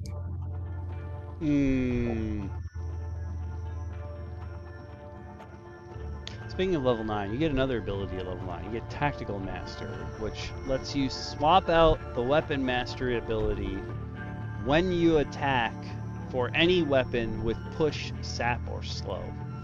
Sap and Slow were up above, but Push just lets you push someone 10 feet away. So kind of like the an improved version of the Crusher feat. Yeah, it kind of popped up. Graze, the examples they give are Graze, Sap, and Slow. Graze is, with a great sword, you damage enemies even if you miss them. So apparently you swing so hard that with a Graze you just nick people for strength bonus damage. Sap is, they're giving the flail, you give their disadvantage on their next roll for attack. So basically you're just kind of giving them a disadvantage hit. Because you can even Sap though seems kind of weird because I'm not thinking of that as sapping anything. I think they mean it as in like a sapper is someone who sabotages. Like old school war. Okay. The sapper is the guy who messes up your tanks and your explosives and other stuff like that. I thought the sappers were the explosives guys. Yeah, I guess. Yeah. They do the blowing up too. It's all sabotage here. Or I guess sabotage. Oh. But this is the only one that is, we'll say, like, Sap specifically is the only ability. Well, no, it's not true. Graze and Sap are both very ROLE play heavy. Like, you want to tell people like how this grazed them, like you swung your huge sword so fast, just like the wind from it cut their cheek, and that guy has to like puts his hand up to his cheek and he's like, ah, how did this happen? And then, you know, if you're playing an anime themed campaign, your character's going to explain for the next 7.5 minutes how they cut them with the wind. But Javelin Slow is the last one they give. And it says that you reduce your target speed by 10 feet until your next turn when you hit. I'm kind of imagining that you're just whacking them in the chin. Like, you have your javelin and you got ready to thrust at them and you're just like, nope, psych, and you just whack them in the kneecap. Oh. That's great. Like that's the only way I can imagine javelin slowing someone. I'm imagining it like Ace Ventura. when he goes to Africa. Oh, And they my- throw when he his gets 2 javelins into his shins, and he just goes, ah, ah, ah, Yeah, I ah. can see that too. I assume was they just mean like thinking you more were of like like- an Achilles thing, like they threw it at Yeah. your tendons. Yeah, that's what I was thinking. But like Uh, you assume they're going to be facing you, hopefully, maybe, I think they were. probably. I mean, you plant that in someone's thigh, they're not going to be moving that fast. That's true. That's true. Yeah. When I first read Tactical Master, I thought it was you just chose to get rid of the original, whatever the weapon mastery property was, and swap it out for one of these, and I was like, ew. But then I realized, no, you mean you can just do it with any of them. So like this is very ROLE play cool. But push is the new ability you gain, and essentially you just shove somebody 10 feet in a straight line. No ability check or saving throw from push creature. So you pretty much hit them and you just shove them 10 feet, which means a strong or a smart fighter in a large room with a lot of elevation is just going to be shoving the DM's hard work out of windows. Out of windows. And because it's 10 feet, technically if they slam into a wall, they should be taking bludgeoning damage. Yeah. You literally are Geese Howard. You are just flinging people left and right. And I support this. I support this chaos.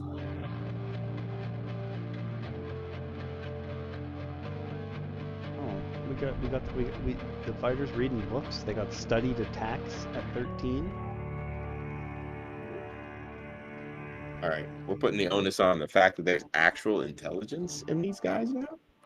Oh, studied attacks is a variation of the hobgoblin race ability, the pride ability, where when you miss the next time you get a huge bonus because you're damn sure you are gonna save face in front of everyone who just saw you.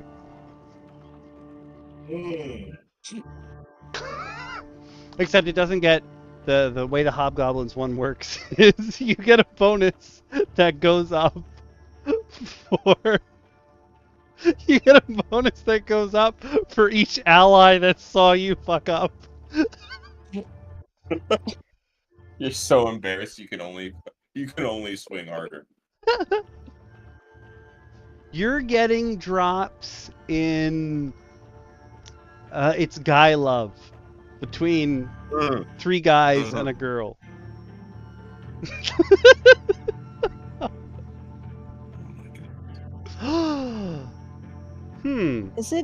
It's weird though that there's like nothing in between 13 and 19. Yeah, there's a huge, well, I guess that means they keep whatever they originally had.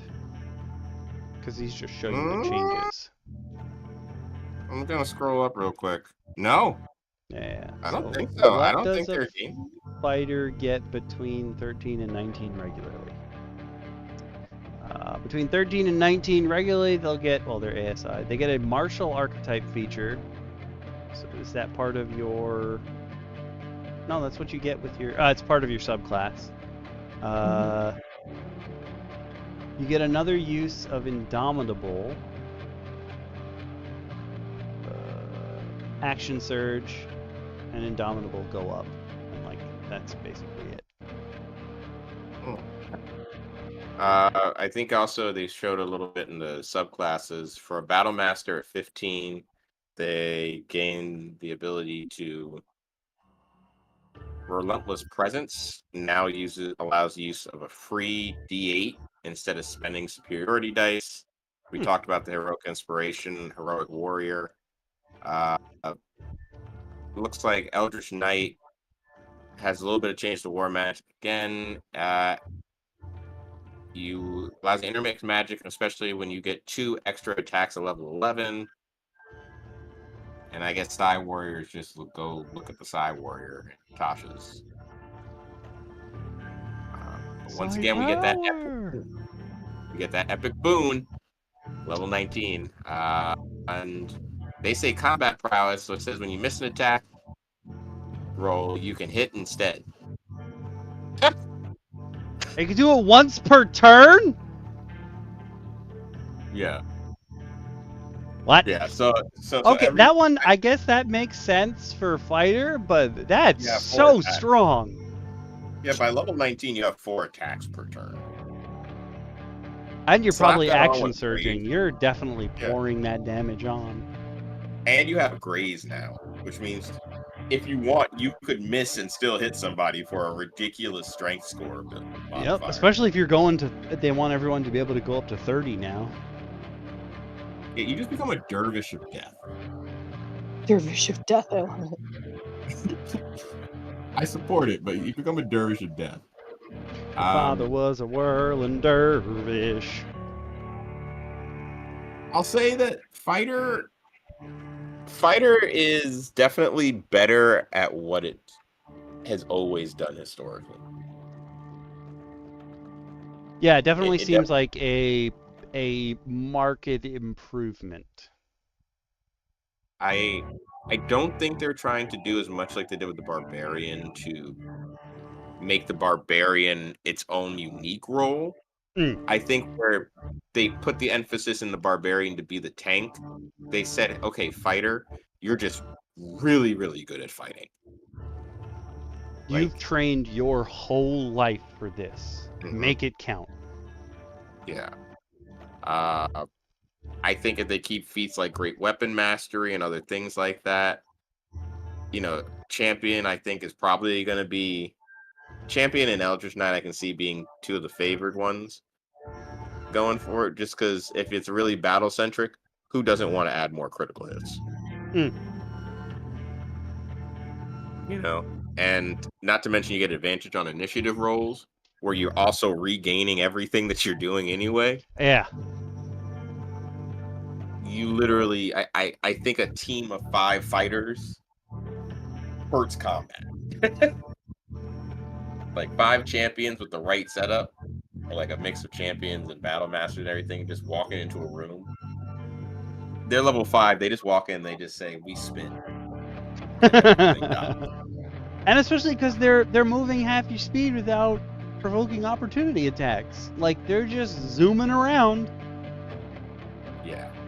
Oh my god, I can't get out of my head the idea that you're playing off tactical shift as like almost like a dimension door. This is just what I'm seeing, because it has shift in it. You know what I'm talking about, Fist. Phase shift activate from Borderlands. Oh man, you could make such, like, flavor-wise, if that's how it works, like they fade into the ethereal realm or something like that, like, mwah! Make some ghost swordsman at a trial or something. Oh.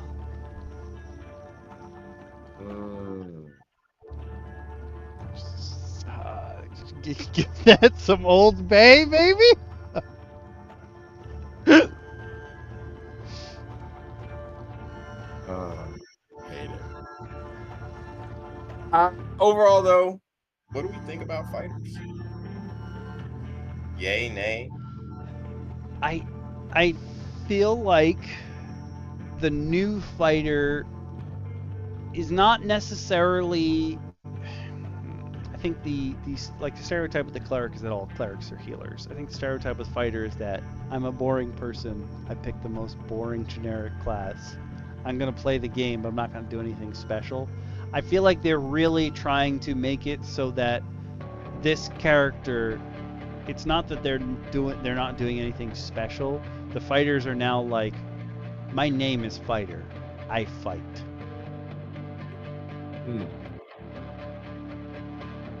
Yeah, basically. They fight smarter, which I like.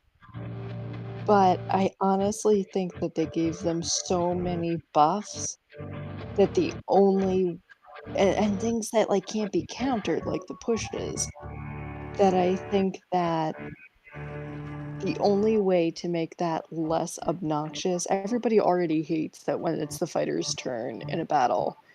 You're like, all right, time to go, take a bio break and, get a snack, and I'll be back by the time they're done with their 4th attack. This just makes that even worse. I would honestly add most of these things, but trade it for one of the extra attacks.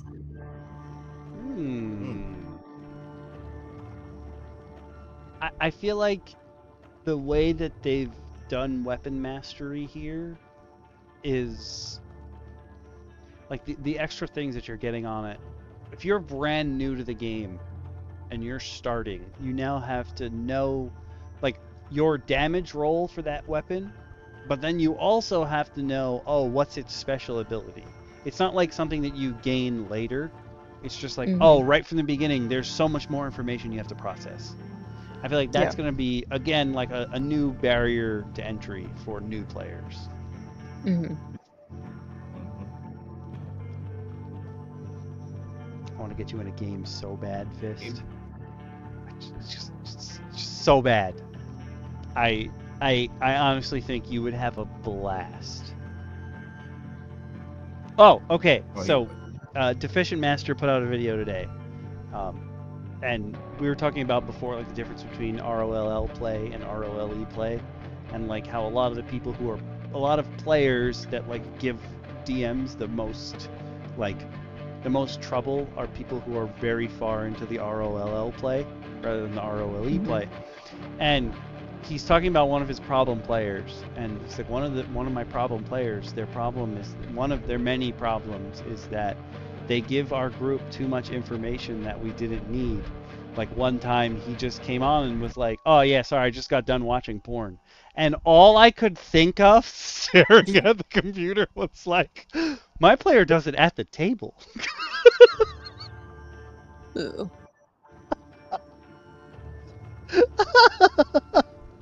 That at the table. Dungeon Mommy was the best. No, at the table with his friends during Dungeons and Dragons time. Beat with a stick. I mean, yeah, that's horrifying. But also, if you're playing a game like Dungeon Mommy runs, I mean, you don't have to go watch something that sounds like. Oh yeah, her fine. Her characters run a brothel. Their team name is Pussy Power. Yeah, they're bringing you all the energy you were searching on the dark web for.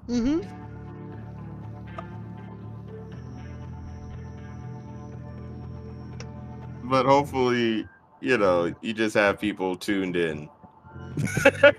While everything is happening, you don't have to worry about the horrifying, you're playing the battle track and all of a sudden the battle track gets interrupted. Yeah. I think I'd kill my player. Yeah.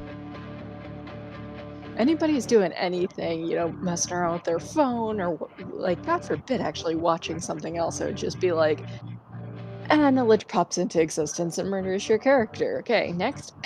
You may go now. Yeah. Like, oh, hey, you have other things you wanted to do today. Cool. And would you look at that? You get eaten by the ground. Make me a D100. On a 1 and a 2, you survive. 1 and a 2, you're generous. On a 0, you survive. Oh, you didn't survive. Sorry. I'm thinking of a number, and if you hit it, you survive. Yeah. Oh, guess what? It was over 1,000. How much damage?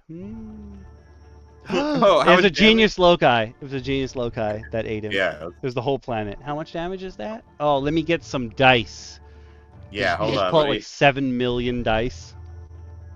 Just like, hey, Gemini, roll 19 D100. Bro, I only have 5 health. Hey, you're Guess probably what? dead. You just like dump out your entire dice bag while holding eye contact with the player. Oh my gosh, just like, all right, you take Huh? Yeah. Yeah, whatever that number is, that's you. It is almost... I got into an argument with my players last session because we had already played an extra... Like, we were already an hour and 45 minutes after I said the session is over, and one of them told me no. And we kept going. And they got hit by one of them saves where you take half damage. And I started just giving them the numbers that were full, because there were multiple numbers that they were failing. And one of them starts yelling at me. It's like, hey, you need to tell me if I take half or full damage. I'm like, I already did. And they're like, no, you need to tell me how much that half damage is. And I was like, I was way gone at that point. I was like, do you know how bad I am at math? I'm going to give you this one number and you go and do it yourself. You can't trust them to do it. Yeah. No, you can't. That's actually going to be one of my delving into your DM's topics, is how you shouldn't trust your players because they can't be trusted. As a DM, you have to heavily earn the ability to gain my full trust at the table. And it doesn't take much to lose it. Yeah. There's definitely a very...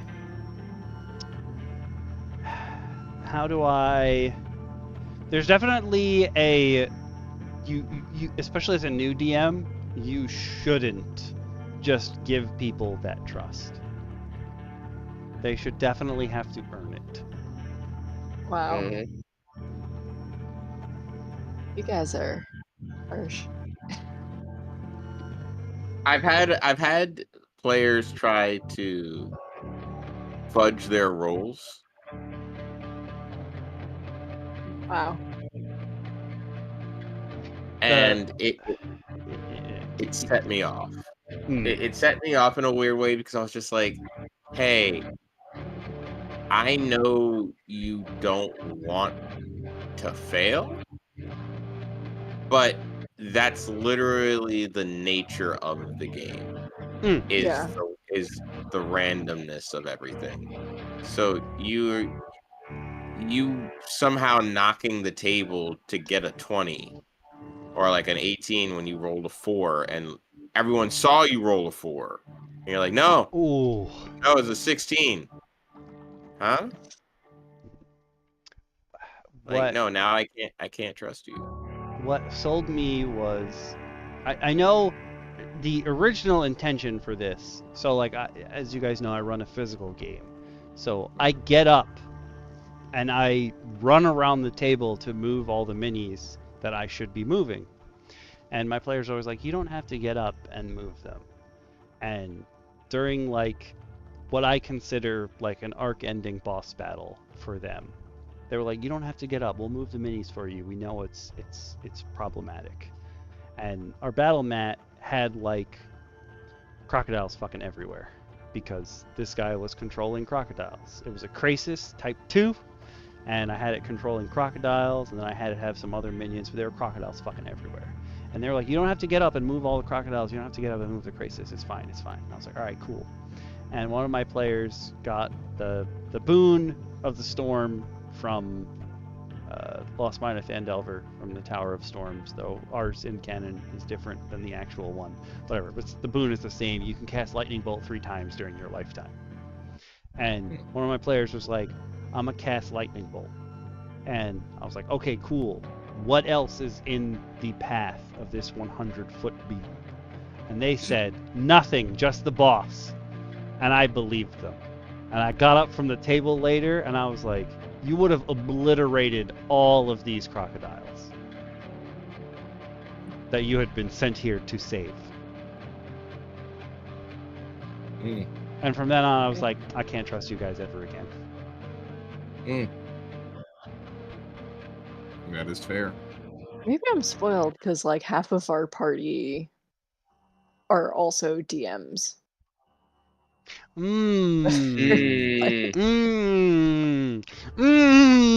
That might have something to do with it. And the other half are complete newbies, but they're also painfully honest people. Yeah. I feel like everyone in our group, super honest.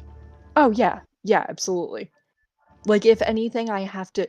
Okay, so one of the DMs and our Scott, I'm talking about our artificer, came to me when I sat down and I had a one-on-one with each person before we set up just to make sure they were happy with their character and I knew what their backstory was and like how much I could, kill family members and stuff like that.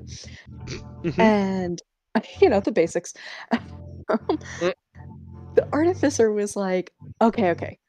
So I'm an artificer, but I'm missing 2 limbs. So I can't move right unless I have my special armor triggered. And that's limited.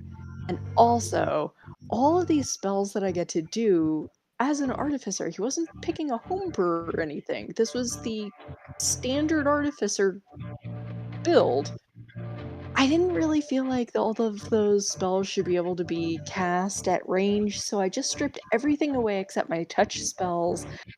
And there was something else. He hamstrung himself with this build so hard. I was like, why are you doing this? I still don't know why he did it. But I love him and his character.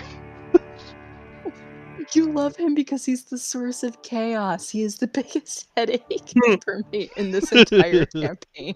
That actually tracks. That sounds exactly why you would love this player.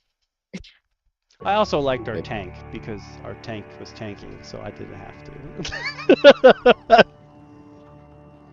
Not even as like me, the player, is happy that the tank is there. My character liked that tank being there, so they didn't have to get in the way of anybody because they don't like talking to people or interacting with them. Okay. And the tank was a girl. A pretty girl. In game, it was a dude. Mm-hmm. Yeah, it's okay. We could have had some yaoi crap going on. Right. D&D. Listen, there's been, I'm sure, way better and way worse, so it don't matter. Exactly. But I guess now with this down, we have the next setup. Next. So again, because we're going to go through all of these, there's no vote this week for what the next episode is going to be. So next week, we're going to tackle the monk and the paladin.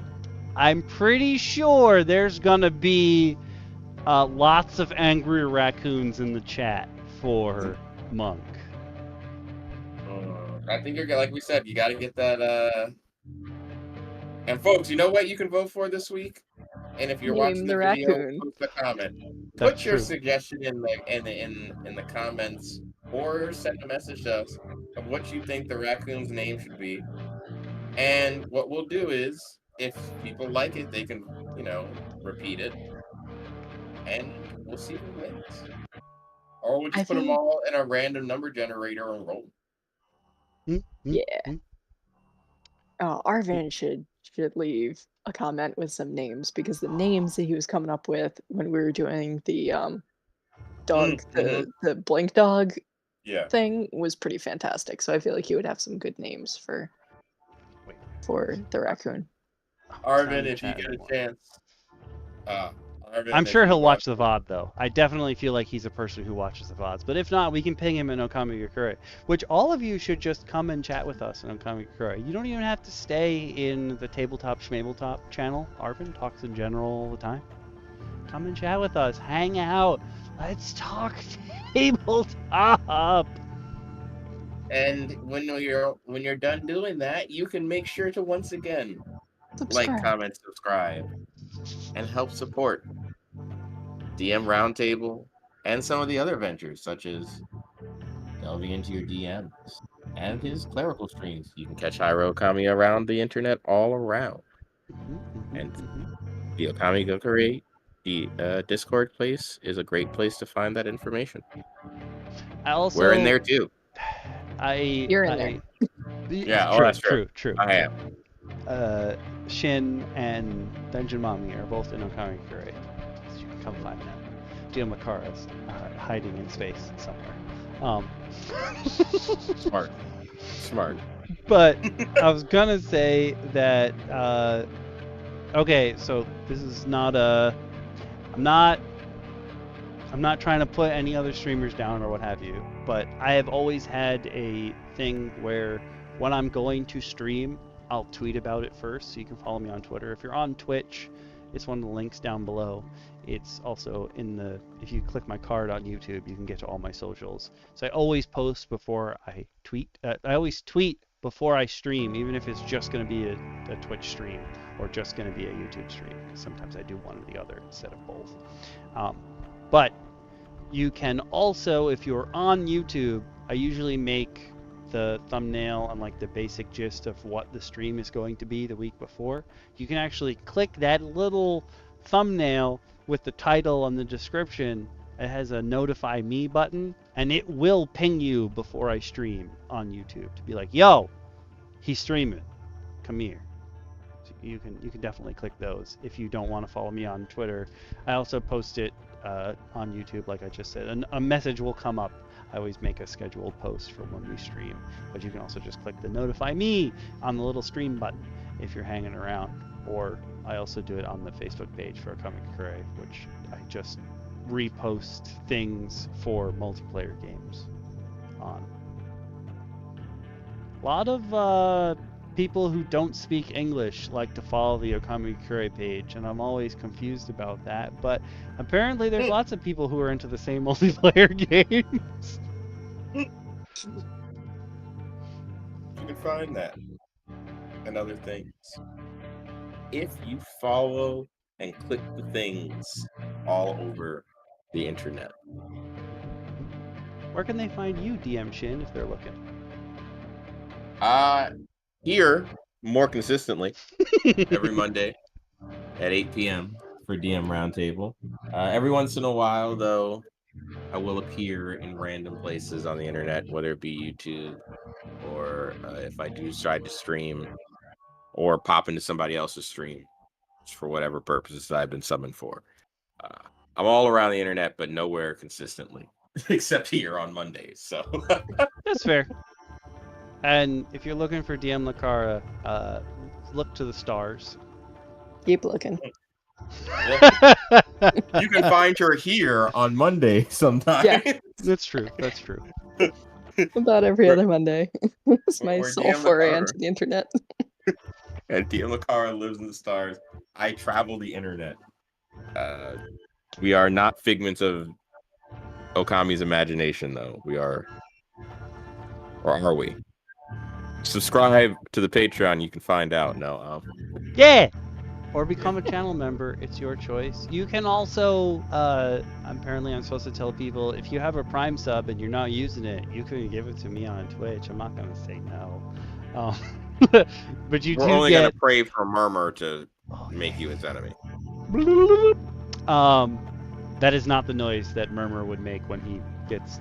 I assume if he is teleporting in, it's going to sound like Nightcrawler. Like, I just assume it's going to be a BAM! And you're going to smell brimstone. But that's because I've grown up with Nightcrawler, so that's how I See, I always pictured it.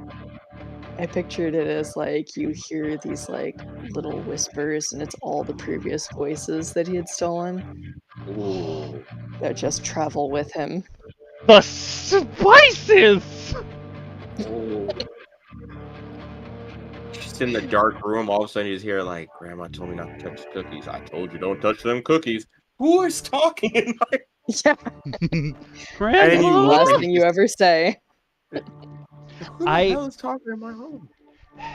Okay, so this is... I keep bringing up Star Wars Hunters because that's what I'm playing in my off time lately. But in Star Wars Hunters, the two characters who carry lightsabers, their lightsabers constantly make buzz noises. They have constant white noise. And like playing other Star Wars games, all these other things, I've never thought about lightsabers making noise when they're already ignited and just being there.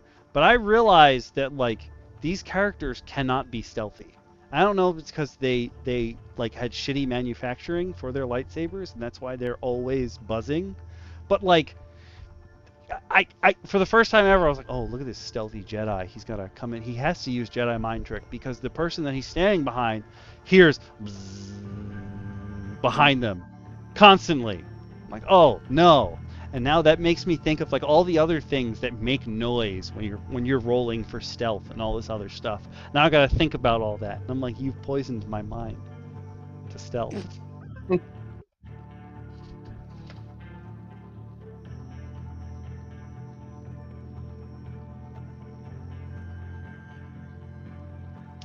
But coming in and having the whispers of all the previous voices, he's still The flavor and the spice you get when you come DM Roundtable. None of my players will. Let me just double checking that nobody's in the chat because I know they won't watch the VODs. Maybe Grim will, but probably not. I'm gonna bring up a creature because that specific idea makes me feel like Murmur should have Alep minions. They are ghosts that have been... Basically, they became ghosts because they heard a secret that they shouldn't know, and it caused them to go mad. And now they're tortured to hold on to this secret forever. And almost all of their abilities are like, you don't see them as they phase through things, but they whisper bits and pieces of their secrets into your ears that also drive you mad. Oh. That's good. Do they work with the Great Witnesses, though? Oh, look at this! We're building our own world right now. Again, you only get it when you tune in Mondays at 8 p.m. Eastern Standard Time for DM Roundtable. It's the only time you get this kind of flavor from multiple minds.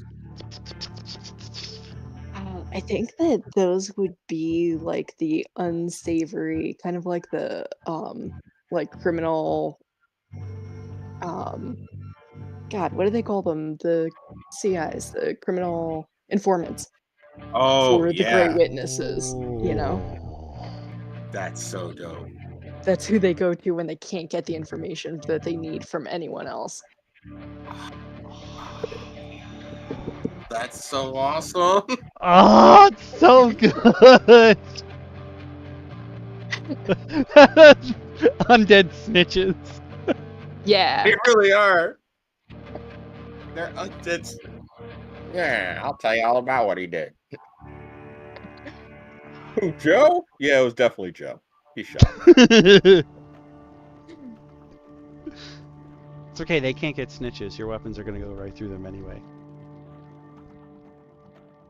But like, it's the perfect thing because they're like dying to give up secrets so that they can move on. But the Great Witnesses are like, oh, this is so not with the rules. Thank you, Michi from MK. Or is it HK? Is it Michi from HK? I'm not sure. We're going to find out because they're definitely in my bookmarks. Yep. Michi from KMK. I was close. Thank you. Thank you. Thank you.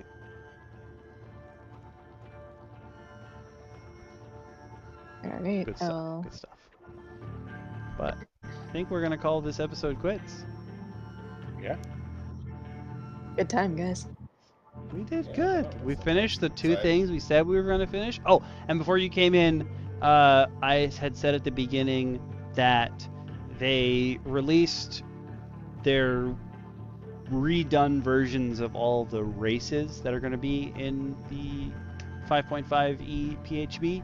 So we're probably going to move on to that. And they've also released what they've done to backgrounds. So probably we'll do that, one of those two, after we're finished with all the classes. But we got many episodes in between. Infinite content, baby!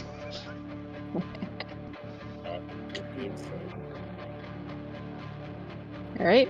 Have fun. Bye, everyone. Have a good week. Bye. Later. Kill Twitch first.